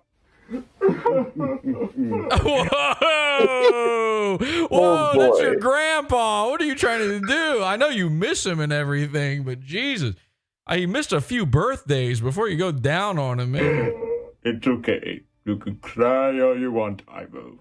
Wait. It's so funny because he's like clearly not timed this out properly. So whenever one version of him is talking, he's got to slow down the footage of the other one in order to make it all match up. You're not just an illusion in my mind? That's all right, my boy. I'm alive and well. Your grandpa's gigantic. But how are you still alive? You died 50 years ago. You never show up for my birthdays or anything. Have you used any anti-skin care aging products? Or as a matter of fact... Yeah, anti-skin. Jesus Christ. Imagine using anti-skin aging products. It could work. I would prefer to keep my skin as I age. Am I still dead? Is this what heaven feels like? You could hear, as that clip starts to play, you can hear the guy go. He's got another guy like manning the camera for him. He goes, go. Robotnik will never reveal his secrets, especially... This is still better than Jobber. On keeping people's expectations for what they expect on screen. Oh, I see. They're comparing this to Neil Breen in the chat. Neil Breen vibes. Yeah. For all the marbles. Good. I lost mine. Come to think about it, 50 years ago when you first created the Space Colony Ark, how long did it take for you to be the first man on the moon? Hey! Whoa. How long did it took? How long did it took? It's simple, my boy. You want to know how long I stayed long on that moon? How long? You want to know how long I stayed long on that moon? Do you want to know how I scarred these gots? The number 23. Oh my Okay, god. lady, I can't do any more of this. That's too much. Ladies and gentlemen, the pop culture dude, subscribe. Give him a sub. He's a nice guy. We know him. We love him. The pop culture dude. Let's see what they're saying in the chat before we go. Autistic as fuck. I hate him. What? No. No, we like him. He's good. Everything he's done is good. He's provided you with an amount of entertainment that should be illegal. I've been having heart palpitations, and I feel like these videos are killing me. They say in the chat room, okay, well, sorry. Anyway, that's the show. Dirk, Lenny, thank you. It's over now.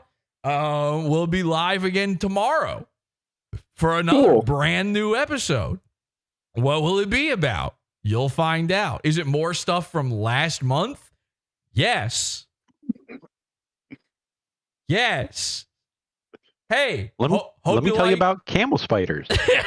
Should we check? Is Tom Gully still live right now? Oh yeah, do that. Anyways, let's check on Tom Gully. Tom Gully's live talking about spiders right now. Now, a couple of years ago, I thought it would be really, really funny, right? Just for no reason. This came from nothing. I thought, wouldn't it be super funny? Oh no, he's not live anymore. I thought, wouldn't it be super funny if we made Tom Gully look insane?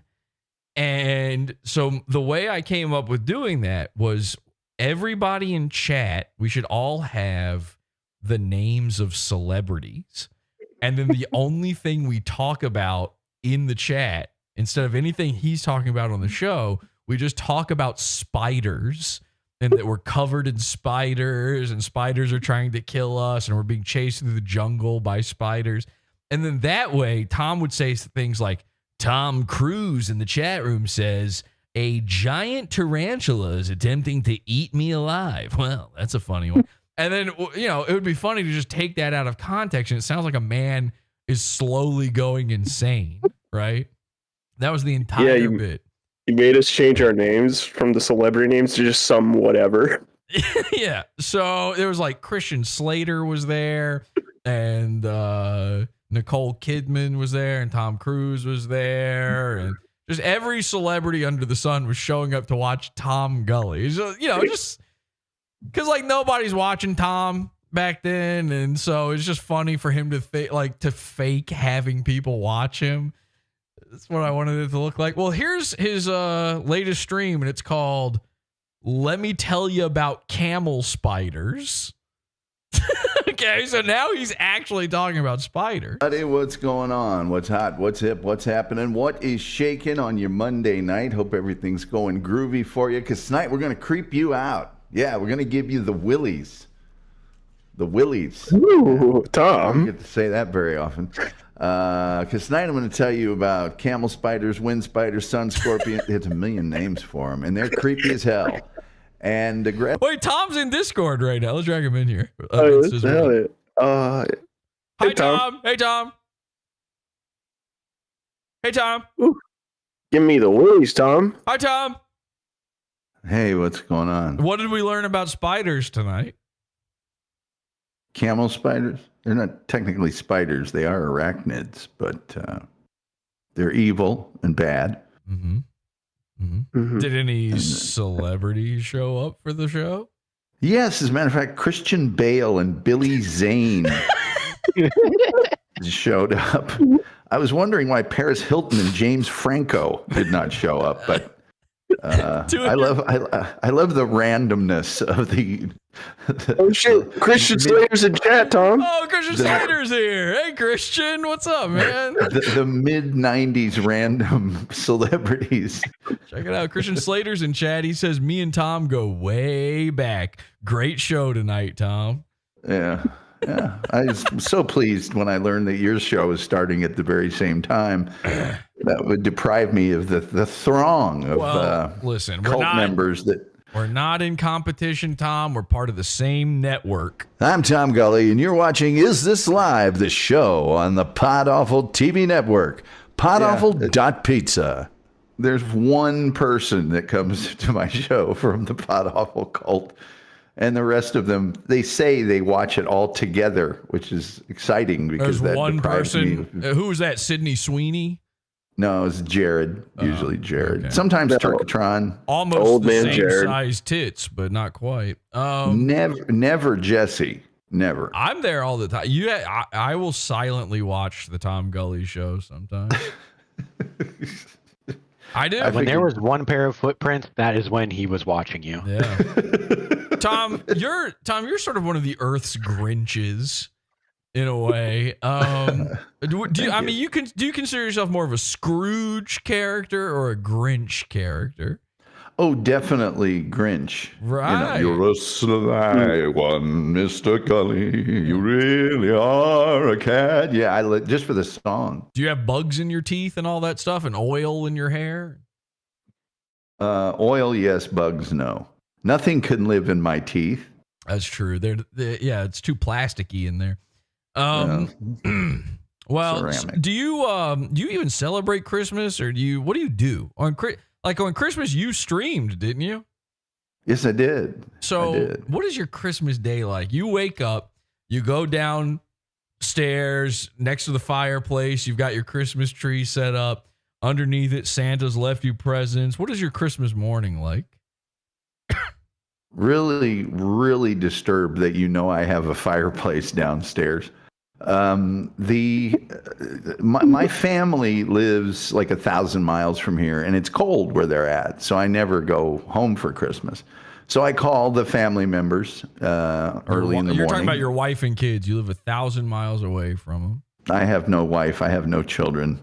And then dead to him.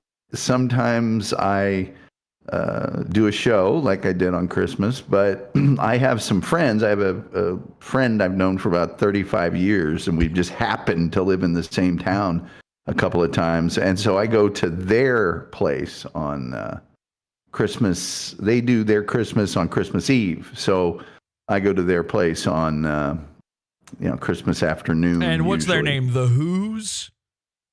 Yes, Cindy Lou Who is there. Okay. And usually my heart grows 5 times bigger. And I push all the toys I've stolen back down the hill. What's 5 times 0, Tom? 0. Okay, so you're one of the Earth's Grinches. That's really incredible. But on Christmas Day, what do? You just sit there in your socks and underwear, and you're like on the couch or something? Well, Christmas Day, I open the gifts that my family has sent me. I usually have sent mine up there, so I open them. What do they give you? Like a fire extinguisher and some 9-volt batteries? Yeah. The normally gift that keeps on giving. It's not. I get one of those, those little separate units you can start your car up with. You don't have to jump it. Usually for the neck bolts. No, I get a lot of gift cards, but my mom always sends a thing, an actual 3-dimensional gift, and so I open that stuff up so that when I call them, I can say thank you for the insert name of gift here. That's nice. How old are you? I'm in my early 60s. You know exactly how old I am. It was for the audience, not for me, obviously. Oh, sorry. I'm 61 years old. 61 years young. Now, what is your favorite holiday? Memorial Day. Fuck, Tom. All right. What's wrong with that? What's wrong with it? I don't get it. Why would you like Memorial Day? I was born very near Memorial Day, and I grew up in Indianapolis. They have a big race every year on Memorial Day weekend. So you just like your birthday and a race. Yeah, and everybody's off work, and there's cookouts and things of that nature. I'm not a big holiday person. It might shocker surprise you to know. I thought you were going to say Arbor Day. No, not Arbor Day. That's a beaver's Christmas, Although I would like to, I think when I'm dead, I would like to be put in one of those little cups with ashes that you put seeds in and a tree grows from it. Can I get that tree? You want to become a Sure. tree? You want to be a seed pod tree, man? I'd like to be some form of tree. I think I would be a mighty oak. I think it would come out looking like a haunted, withered, that never leaves on it ever, year round, haunted tree, black. The bark is black. Bears no fruit. There's a hollowed out section they sometimes find, mass murder victims in and stuff. Yeah, I'd love every that. single time there's a storm, it gets struck by lightning. That'd be great. That'd be great. People make baseball bats out of it and stuff. They say on a quiet night you can hear him talking to itself. You can hear him doing a show about camel spiders. Camel spiders would live in the tree. Yeah. Yeah, it'd be great. And I'm doing Dark Shadows tomorrow. So Dark Shadow. Now Johnny Depp did a remake movie. We were talking about Johnny Depp on this program. He did a remake movie of Dark Shadows. But I assume you're talking though about the program from the 60s and early 70s, yes, and not the 1994 Ben Cross attempt at a TV show primetime either. Did you and ever the Johnny Depp one sucks. I don't even count that. Did you see it? Yeah. Why? Because it had Dark Shadows on it. And I was also interested because Johnny Depp, it seems like in a lot of movies, he picks a celebrity and then just does an imitation of that celebrity for the movie. And so I wanted to see what he would do. And he didn't really do much of anything. Well, but it's that's very astute of you to notice that, Tom, because I was talking about that's what makes Johnny Depp basically one of these guys. Is he's basically a Joker guy, he's a Deadpool guy, he's a Captain Jack Sparrow guy, he's a Grinch guy, because he's doing he wants to just do impressions of other people as well. Well, because the Pirates of the Caribbean, he did Keith Richards, right? His Willy Wonka is Michael Jackson. Yep. Yeah. So there's a bunch of other examples, but it's true. Yeah, so Donald Depp. Well, anyway, Tom, I was going to ask you one more thing, and now I've forgotten what it is. It probably involves me picturing you sitting around in your underwear. If I had to imagine, I never do that. I do have a robe that I wear. Ugh, God. A robe with some nothing under it, and you're constantly just letting it open up. You answered the DoorDash that way. No, I have. I used to date this girl. You remember like old movies, like Cary Grant movies I'm not fucking 60-something years old. The pajamas were like a suit almost. They would have like a full matching pair of pants and then like a top that was like a jacket. So she got me one of those. So I wear that with the robe. It's very you got a girlfriend? Erotic. Huh? Yeah. You got a girlfriend, Tom? Right now? Yeah. No. Ladies. No. Yeah, I'm auditioning. I'm auditioning new just going on dates now, which sucks at this age. It's Jesus. You just want to get down to fucking, right? No, it's just young girls for whatever reason are hopeful. They're excited to be on a date. They have ambition, things and that. The older they get, the more, and this is true of men as well. I'm not being sexist here. They're just bitter. And they know everything, and they're more than happy to tell you about your thing. And it's just not fun. It's they're interested. The younger ones, they're interested. The ones that are older, just like I'm just looking for somebody to die next to. Well, I feel like it's old men who don't really show any interest, because I asked you what your favorite holiday was, Tom. You never asked me what mine is. I already know what your favorite holiday is. Oh, do you? What is it? Well, I'm not going to say it in front of everybody else. Well, I'll say it. Wait, what do you think it is for real? I think your favorite holiday is Arbor Day. No. My favorite holiday is Jan 6. Never forget. These colors don't run and they can't hide. That's not a holiday. That's like a historical day, but it's if like you it's like celebrate it, it's a holiday. It's it's like Pearl Harbor Day or Hitler's birthday. Pearl Harbor Day. Yo, Man, 420 blaze it. You're just naming awesome holidays, dude. I threw you a softball with Hitler's birthday and nothing. I don't like the joke. I over. don't. God, you and Hitler. VE Day. Tom, can we please get through one episode without you fucking bringing up the Blitzkrieg and the war machine of Germany? September 3rd, which is the first day that the Panzers were released. God! I understand you have this affinity for the fatherland, but holy Christmas, man! We're doing a Grinch episode, and by the way, there are Hitler guys. We got to do there's a Hitler guy. We got to do an episode. Are you thinking what I'm thinking, Dirk? Yes, I'm thinking. Please, I would love. Oh man, he's awesome. Tom, I got a guy you would love. Well, Anthony Cumia is famously into that. No, this guy's better. No, this is different. You know how guys dress up like the Joker? You know how guys dress up like Willy Wonka and the Grinch? I got a guy that dresses up like Hitler. And if you thought P. Diddy as the Joker was something, wait till you see this. This guy's got it all. Yeah. You also have a guy that dresses me up as Hitler.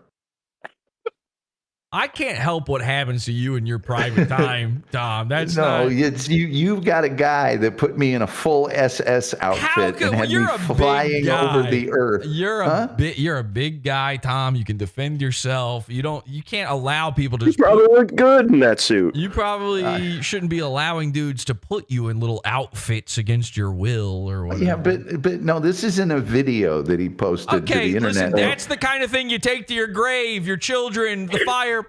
Tom, you don't tell people about it. Come on. Yeah. You know you like Hugo Boss. Imagine you're just you're on the internet and you don't even search for it. It just pops up in your YouTube feed. And the thumbnail is you in a full SS outfit. And then curiosity just I got to click on it now. And then you're in the outfit, but then you start flying across the world in that outfit. Well, doesn't your tooth also fly across time? Yes, space? the tooth also flies across and the Eiffel Tower everywhere. It's amazing. Well, look, I really wish we could just do one episode where you don't talk about Hitler and your love for. I know you're driving a Volkswagen and. No, I drive a. You know what I drive? Yeah, a Volkswagen. No, I don't drive a Volkswagen bus, and you've converted. I drive the mini bus. I drive the Jaguar, which of course another German car. No, it's a British car. It was manufactured by Ford. Only when you pronounce it Jaguar is it British. It's known as the Katze, I think, in German. Because I did a test stream last night. Maybe I should put that on the Pizza Fund. I was just going to forget about it, but I know I was on your stream. No, I'm telling the audience, Tom. Oh, sorry. Jesus, shitting Christ. All right, look, we did a test stream last night. I'll put it on the Pizza Fund in case you missed it. Because the first half of it is literally me just testing everything for the moon base. But then it gets kind of good. Lenny's there, Scott shows up, Dirk is there, we got Tom showing up. It's a perfectly nice, normal conversation. And then Tom fucking comes in.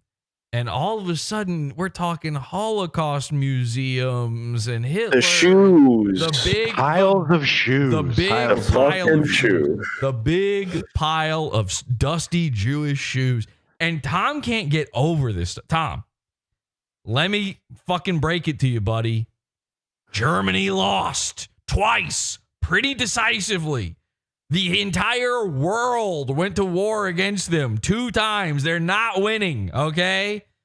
So give up the dream, man. Your favorite holiday is 420. Come on. I a lot of get it. a lot of people's favorite holiday is 420. I take these things seriously because that's also Columbine Day. And sorry, not me, friendo. I don't think so. I have too much respect for our nation's tragedies like 420, 9/11, and Jan 6, the worst one of all. I do have to thank you. You're welcome. And your cult. You're welcome. Recently, there have been people from a certain Dabbleverse that have sworn that they're gonna get me. And I've never experienced anything like what they can do. And oh boy, you better look out. And I actually had to laugh. It was instinctive. It's not something I even processed. I started laughing. I was like, oh, you kids, that's so cute. You guys think you can compete with the Podawful cult? That's funny to me. Who are they? Who are these people? I'll kill them. Just insignificant Dabbleverse. I won't kill them, but I will make them ride a shotgun until they enjoy the barrel. If you know what I'm talking about. Make them learn to like it. Double barrel or just a single barrel? Yeah, double, because that's what Elmer Fudd would use, you know. Although that might come back to get me, because then they could pull the two barrels apart and then reroute them to my head, and then my head becomes a big black blob.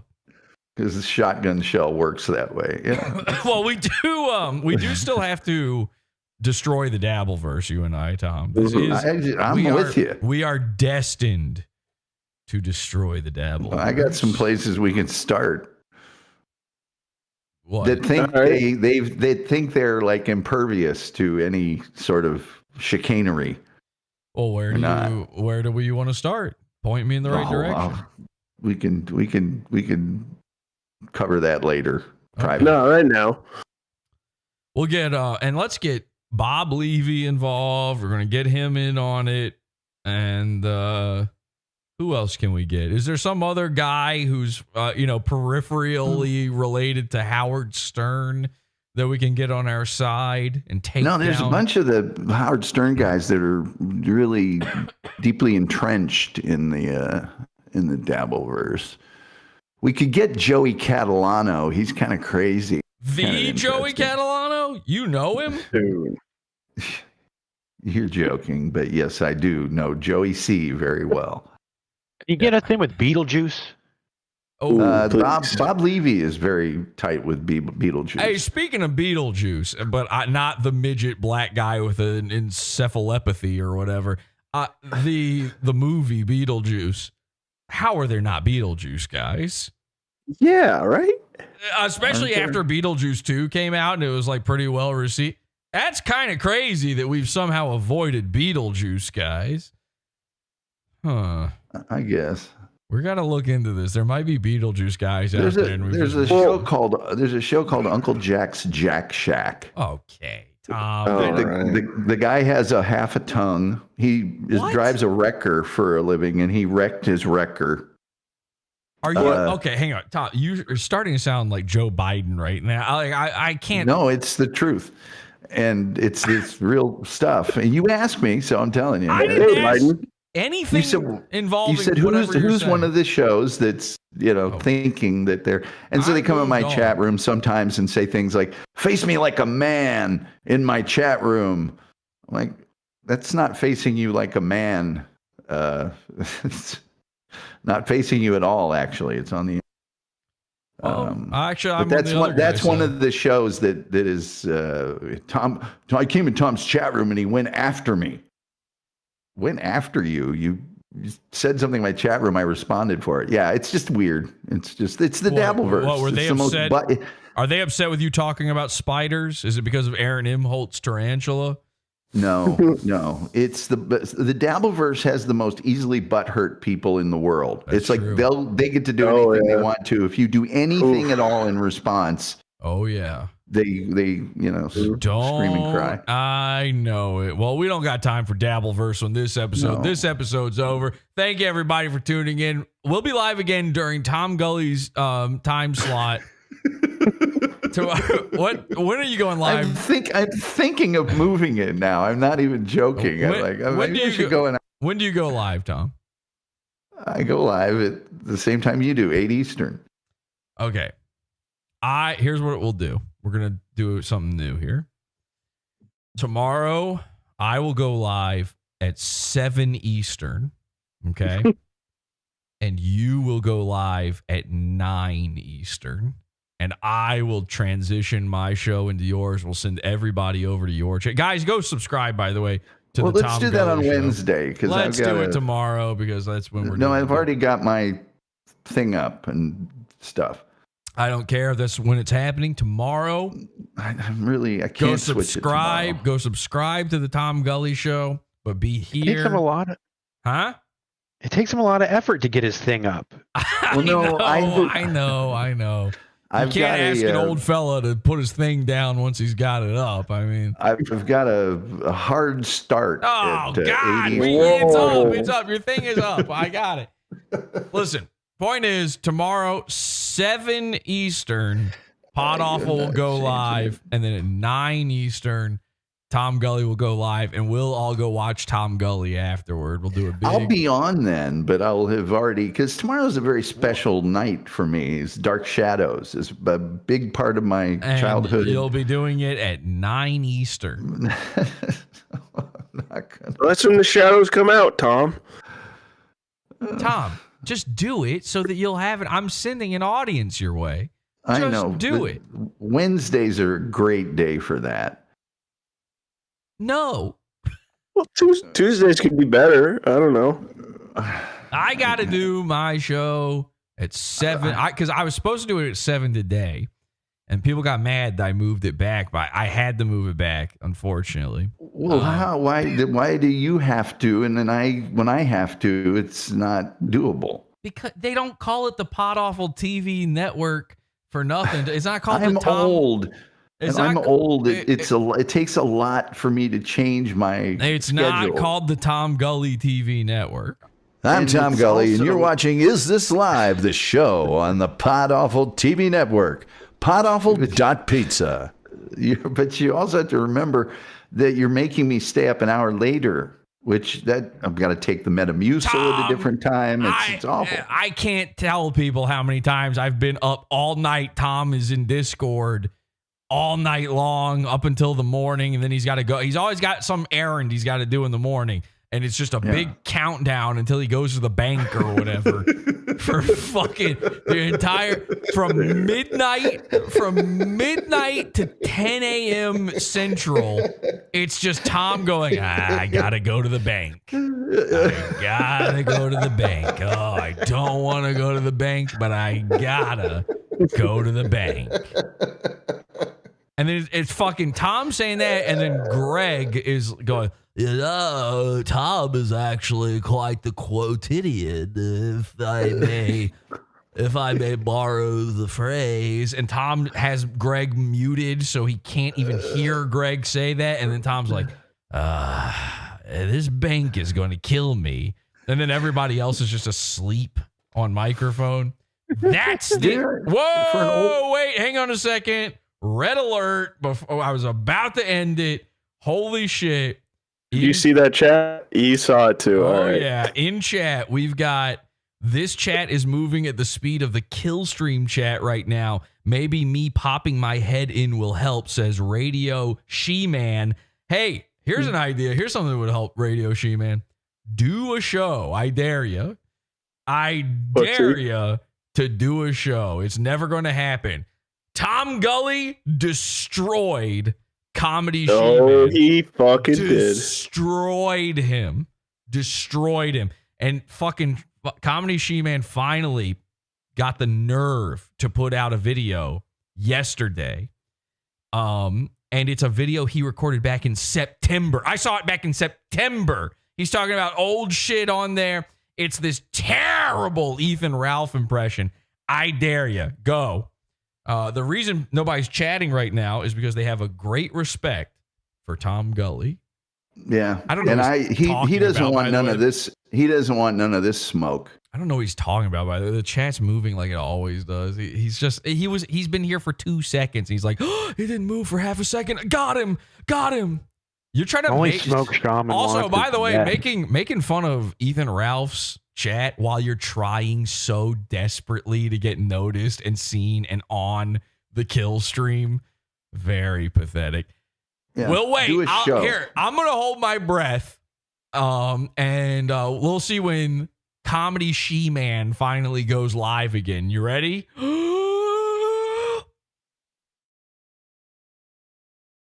Oh, well, no more Podawful, I guess. The guy who writes unsolicited notes to everyone who does a show and gives his impressions of, well, here's what you ought to be doing, and I liked what you did here, blah, blah, blah, can't do a fucking show himself. That's pathetic.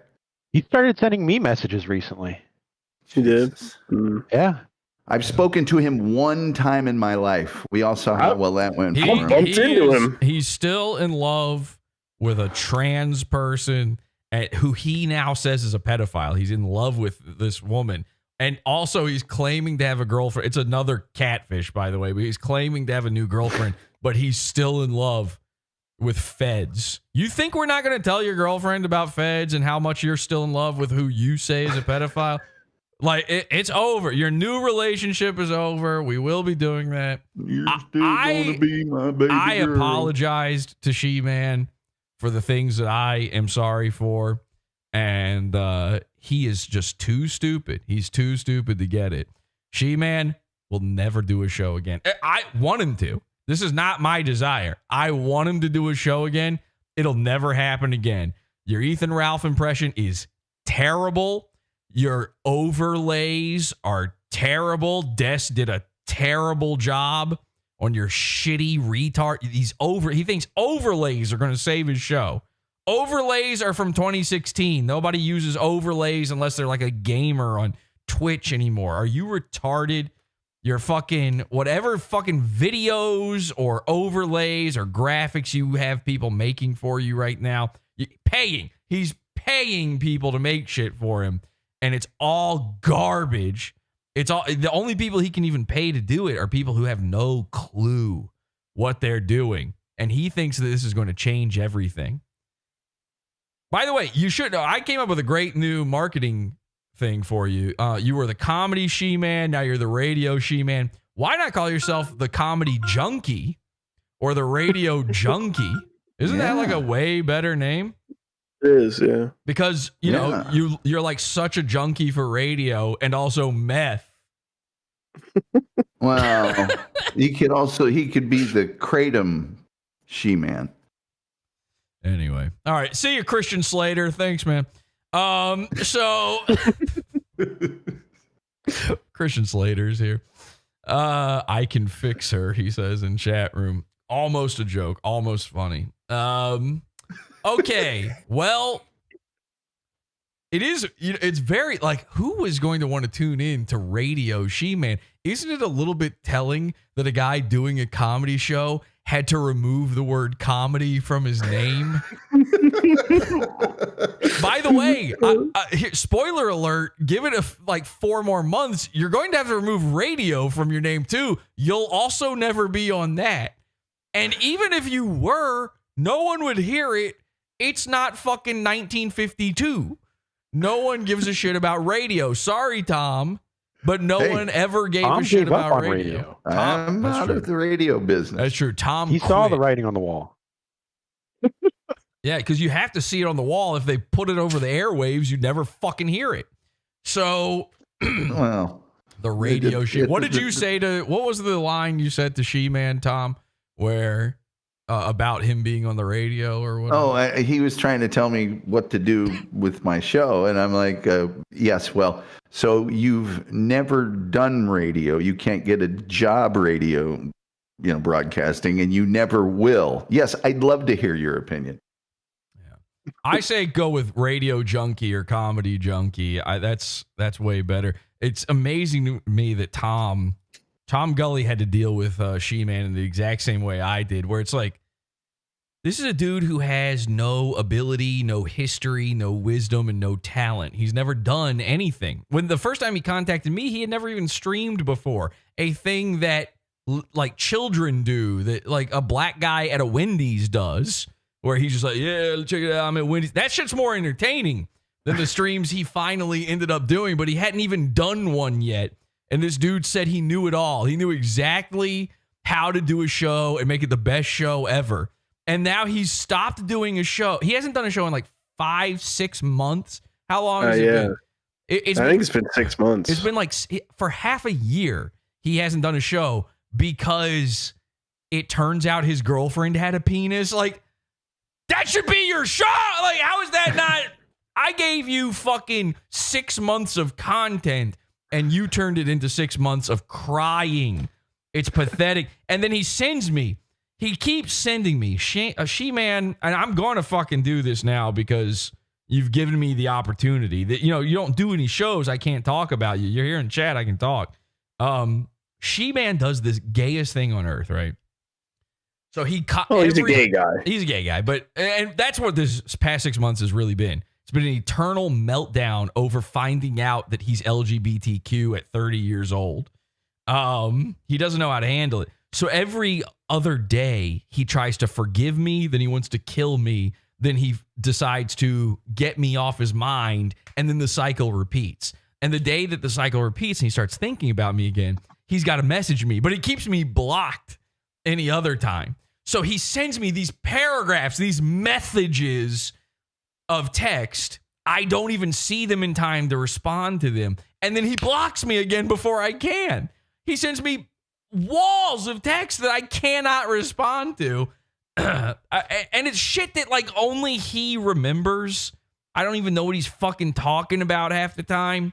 It's so insane. He's been doing it since November now. I've got messages all the way back to November. He claims I tried to ruin, it was life ruination that he believed that a girl had a penis. That ruined his life. It's like, you're not cut out for this, man. You can't go online anymore. But again, that's something that your son should be putting in the fireplace at the end of your days.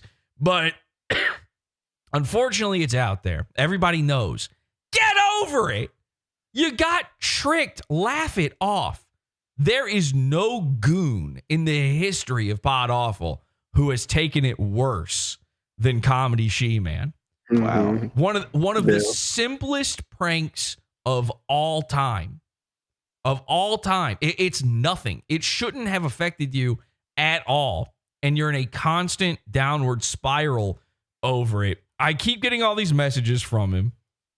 Finally, one day he's messaging. Oh, here's the thing. I blocked him. I finally said, okay, I don't want to get these messages from him anymore where I don't get the reply. So I just blocked him. I unblock him for 1 minute, basically. I went on there and I unblocked him just to see what would happen. 2 minutes later, he sent me a message. He had been sitting there hovering over my name for days, waiting to send me shit. So I finally got the reply to him in some of this stuff. And then what I kept doing, and now he's taking this as a win. He just forgot that he's been blocking me for 4 months doing this to me. And so I blocked him. I sent him a message and then blocked him so he couldn't respond. Just doing the same thing back, being an asshole, because I know it's pissing him off. Well, he got so pissed off, he goes to people and said, look, I made him block me. I must have really gotten under his skin. It's like, idiot, you could have said anything, I was going to block you. It didn't matter what you said. I'm doing what you did. He's so stupid. He has such a chance. Look at Tom Gully. Tom Gully, a guy who we, Tom, you had a meltdown a little bit over Podawful. We were at each other's throats for quite some time. Everything's fine now. You got over it. Nobody cares. Like, there's no life ruination. It's all just silly nonsense. And somehow Tom can figure it out. And Tom is an old man. Like the internet is still new to him. He can't. He calls it a woozad or a doodad. No, I was on the internet I was like 94. You weren't in the alt groups and the chats. Yes, I was. The IRC. I was in a ton of alt groups and news groups and use groups all of that. Yeah, I've been interneting for quite a while. He walked Bob Dylan on stage. Well, he thinks probably my little interaction with him is a win for him. You know, I got him to humiliate me. Yeah. Should I read a little bit of the messages? I'll just start from the end, like toward the end here, because it doesn't matter. Please. He said, okay, so I had blocked him. I unblock him for 2 minutes. Boom! It's message time. And again, it had been 24 hours of him being blocked, and somehow he's ready to go. He says, you need to really chew on what I said last night, which I don't even remember what he said. It's actually good advice, not even being vindictive. And to be honest, I think this is a dude who is addicted to meth, telling me that he's got good advice. And like, he's sober, supposedly. Although if you're smoking weed, you aren't sober. If you had one drink, you're not sober. You sure you're sober? You sure you've done nothing? You sure you can say that? I've been sober my whole life. And this dude's got good advice for me. He says, and to be honest, I think you're a better podcaster now to where you could go back to the old shock jock style you used to do and be more successful. What am I doing now different than before? I'll tell you what he thinks the difference is. The difference is before, I didn't convince him he had a girl dick girlfriend. That's it. That's the entire difference. Like, I hate that term shock jock. Hello? I hate that term shock jock. But if that's what you want to call this, then I'm still doing. It's not different now. The only difference now is you don't like it now. You liked it back before you knew you were getting pranked. It's a prank. Don't fall for the prank again. This is a prank that I would pull on anyone in the Discord, by the way. If someone is dumb enough to believe they're in a relationship with a henchman, and by the way, a henchman, and we can convince them that they're getting girl dicked, I'm going to do that. It's funny. I would do that to real life friends. Okay? That's funny. You think I'm not dying to make Tom fall in love with some girl dick? Come on. So yeah. Well, and by the way, past the elevator question, and you guys evolved it into a million things. And again, I'm an old man. True. Yet he could not escape the simple, absolutely simple fundament of that particular prank. True. Tom Gully passed the elevator check. We asked him, we gave him the chance, we set him up to say that his perfect woman has a cock, and he never said it. Comedy She-Man said it 5 million times. If you asked him the question today, he would say his perfect woman has a cock. And by the way, she does, because her name is Feds. So he says to me, not this sadistic horse shit you do now. Like, sadistic? It's sadistic. I just did a whole episode about the Grinch. Oh my gosh, what a sadist I am. Well, he's also the most biggest drama queen on earth, you know. He says, that's all I have to say. Think about it. I said, Christ, get a life. He said, Christ, get a moral backbone. I said, the moral meth head over here. Jeez. He says, back to the cheap shots when I'm making real points. This is a thing, too. He thinks that he gets to just dismiss stuff. That's a real point. Me saying you are a meth head and thus I have no reason to listen to your advice is the realest point that's ever been reeled. Okay? I don't take advice from junkies. It's as simple as morality. that. As far as morality is concerned, I'm not overly moralistic, but I do know a lot of moral people would say you being in love, shaman, with a girl with a dick is not particularly moral. Shaman's not moral at all, by the way, because he has done and said horrific things. Actual life-ruining things. He threatened my family. He threatened to kill my family. Okay? Wow. And I still forgave him. That's the sadist that I am. So I said the moral method over here, geez. He says, back to the cheap shots when I'm making real points, giving you kosher life advice. Oy vey! You've got a chance to turn this shit around. You never tried to help me when I need it. It's not my job! By the way, I did nothing but help Comedy. Comedy Shaman would be nothing without me. Period. He would have 2 guys watching him. And that's if he was still doing a stream by now. He probably would have been made to cry by someone way fucking meaner than me. Because he cried on his first 12 live streams. And he would have given up by now. I gave him the entire audience he had. And it is not my job to help anyone. That's not what I do. I'm not Mr. Help. I'm Mr. Shock Jock. So... he says, Have you ever cried once on? Yes. I've been on the air for a long. Yes. Oh, I've never cried on the air. Yes, you have. We made you cry, Tom. No, I would never cry. On the Oh air. yeah.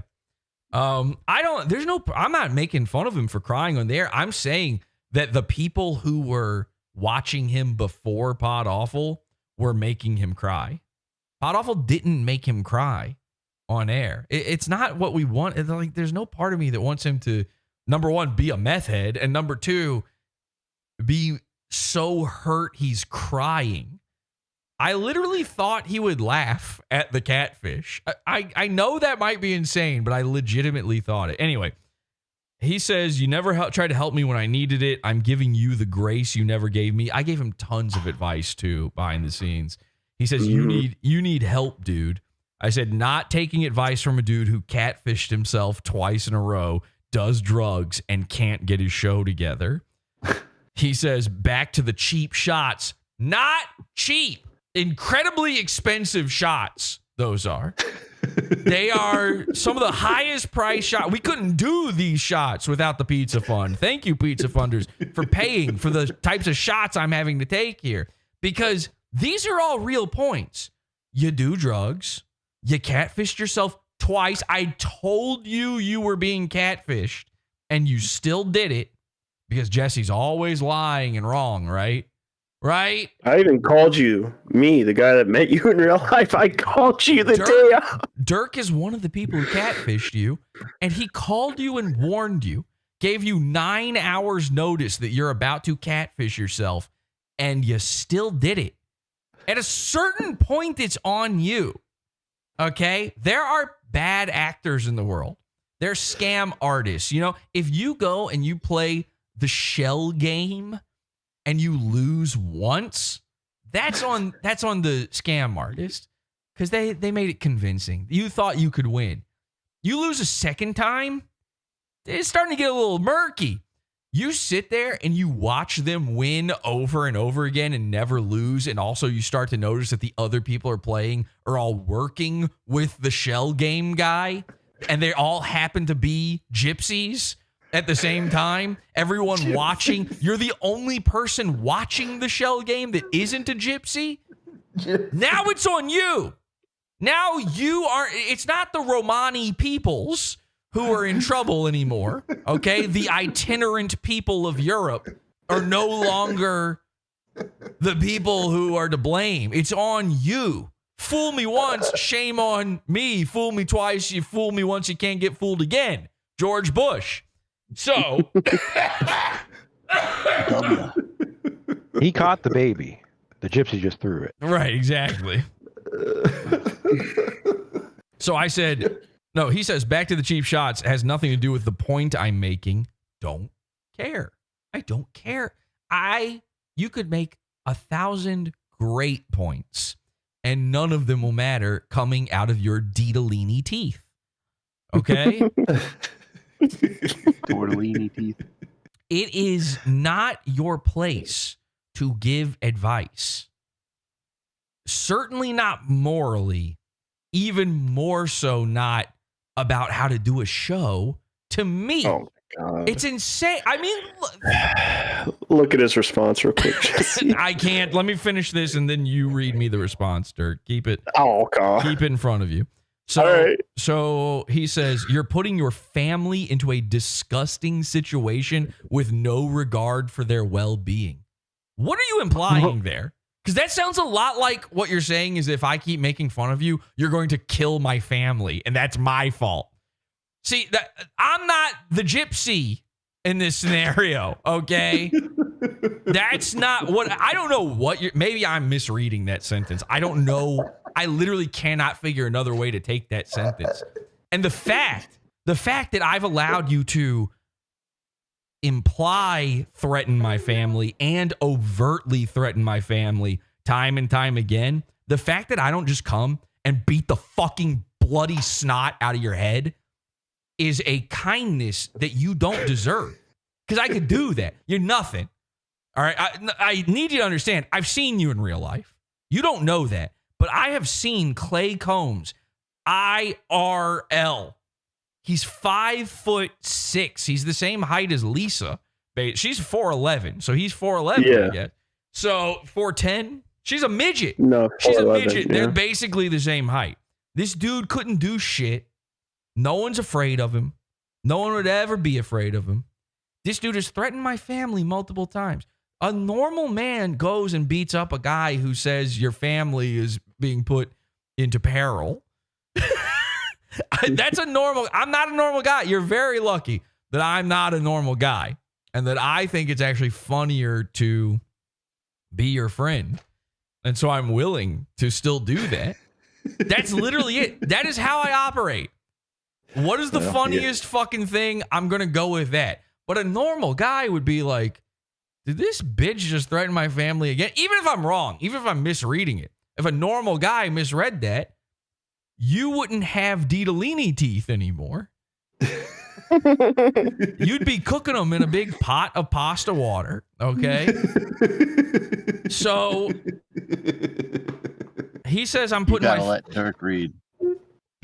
I'm going to let him read it. I'm going to finish the fucking thing first. All right. I don't care. If he's responding in real time, I want to know after I finish this. Okay, fair enough. So he says I'm putting my and again, is there another way to read that? Am I crazy? You're putting your family into a disgusting situation with no regard for their well-being. We were not talking about my family before that. So how am I supposed to take that? I said any point you make is a bad one because you have no wisdom, experience, moral high ground, or talent. Now, I've never said those words directly, but that has been the thrust of what I've been trying to teach Shaman in a friendly way as a big brother type character since the very beginning of all of this. After he sent me insane messages and saying he knows how to do a show and he had never done one before, these were my thoughts. You don't know anything. You don't have any experience. You can't you could be preternaturally talented at this. You're not. But let's say you could have been, right? That you still aren't in a place to have thoughts and ideas where you think like you know better. You don't. And it's been proven over and over again, you don't know better. How many times did I take over his show entirely? In fact, there's no good episodes of a show that I don't take over entirely. It doesn't exist. There's no such thing. I had him as a co-host on my show to teach him this lesson. He learned nothing. He's just like Mersh. He's just like Santa Cruz Joker. He's just like Mr. Burgers. They're goons because they cannot learn the lesson. Well, that 2-bit moronic, worth nothing, insignificant, irrelevant piece of shit has an open invitation to be on my show anytime he wants. He's got an open invitation to be on this. He could come in here right now. You want to be on the show? Come in. You want to do it? You want to do the big confrontation? Let's fucking do it. Let's rock. Let's effing go. Yeah. Let's goo. So he doesn't have the balls. Of course he doesn't have the balls. He doesn't have the balls to do his own show by himself. So He says to me, I'm sober, saving money, working hard, and in a happy relationship. If you were half as talented as me, you wouldn't have failed as a stand-up, a thing I've never been. Just like Red Bar, a thing he cannot stop thinking about. You don't have the luxury of putting your own self-image first like he did. God, stop having thoughts Where about other does he men. get the idea that he has talent of any kind? What possible forensic evidence of any kind of empirical? He doesn't. You don't. He can throw a baseball, Tom. Can you throw a baseball? Hang on. He has delusions of grandeur. That's normal for lol cows. The point is he has thoughts about other men where he has decided he's decided fan fictions in his head about people are just true because he's sitting there talking to himself all day about all these men on the internet. He talks to himself in the mirror about it. He probably is doing Willy Wonka voice to himself in the mirror, doing it.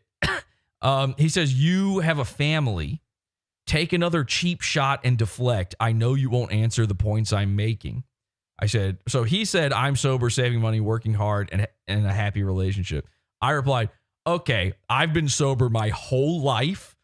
Been making money for a decade, working harder at my craft, and am a married man with kids. You have no advice you can give me. This is the lesson you never learned after your first ego-driven, insane messages. I thought spanking you a little would wake you up. It didn't. You'll never learn. You are an eternal goon.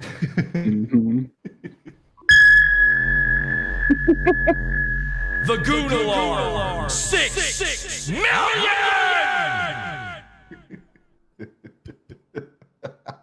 Beautiful. Dude. All right, what did he say, Dirk?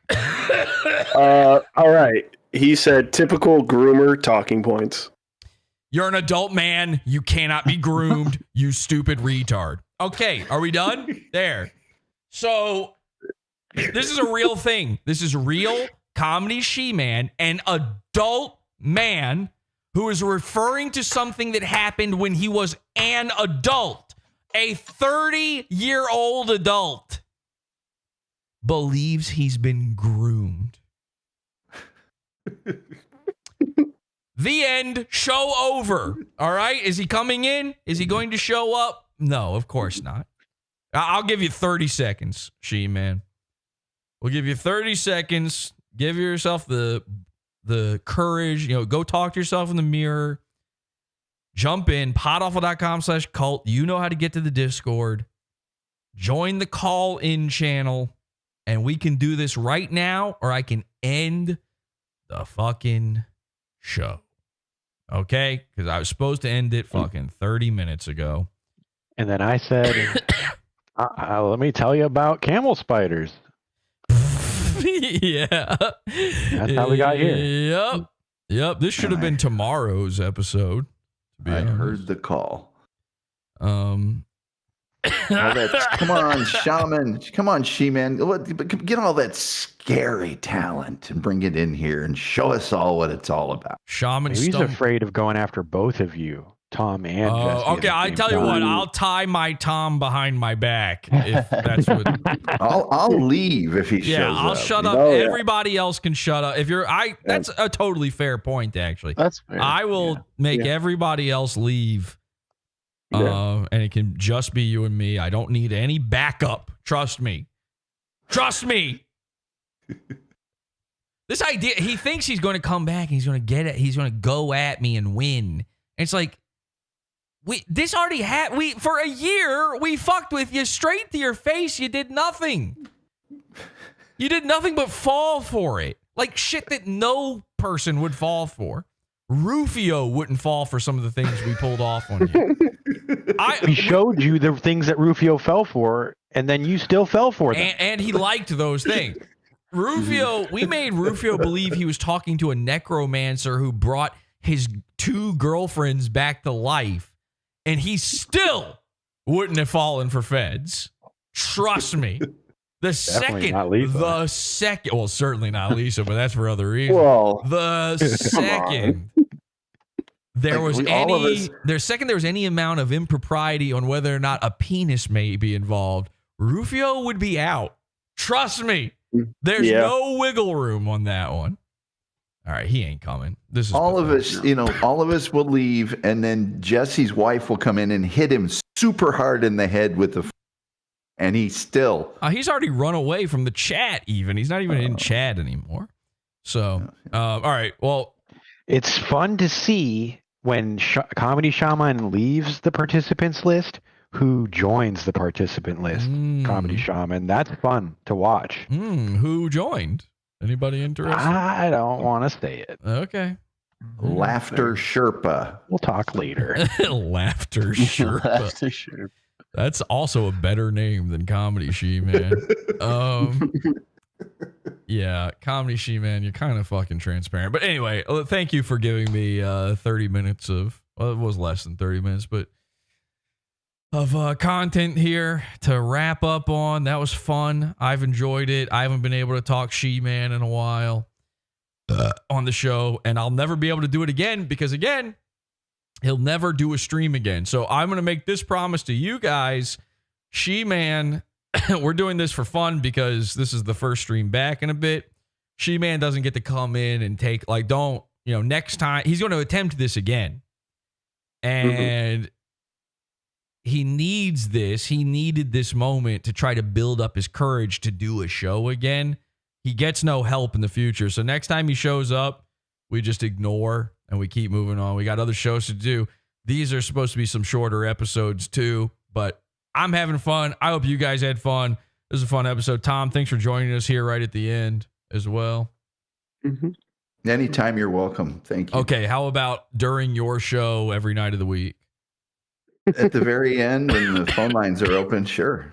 No, I'm more at the beginning. I'm sort of your lead-in. It's Podawful, then the Tom Gully show. It's then we do the crosstalk. I'm the Tonight Show. You're late night. Caller Tom. I could be the David Letterman late night, or I'd probably more the Tom Snyder tomorrow show. Yeah, it really is more like that, to be honest. Yeah. Wait, then who is my Tonight Show? Comedy She-Man when he finally comes back. All right, everybody, that's it. Thank you. And until next time, have an awful day. See ya.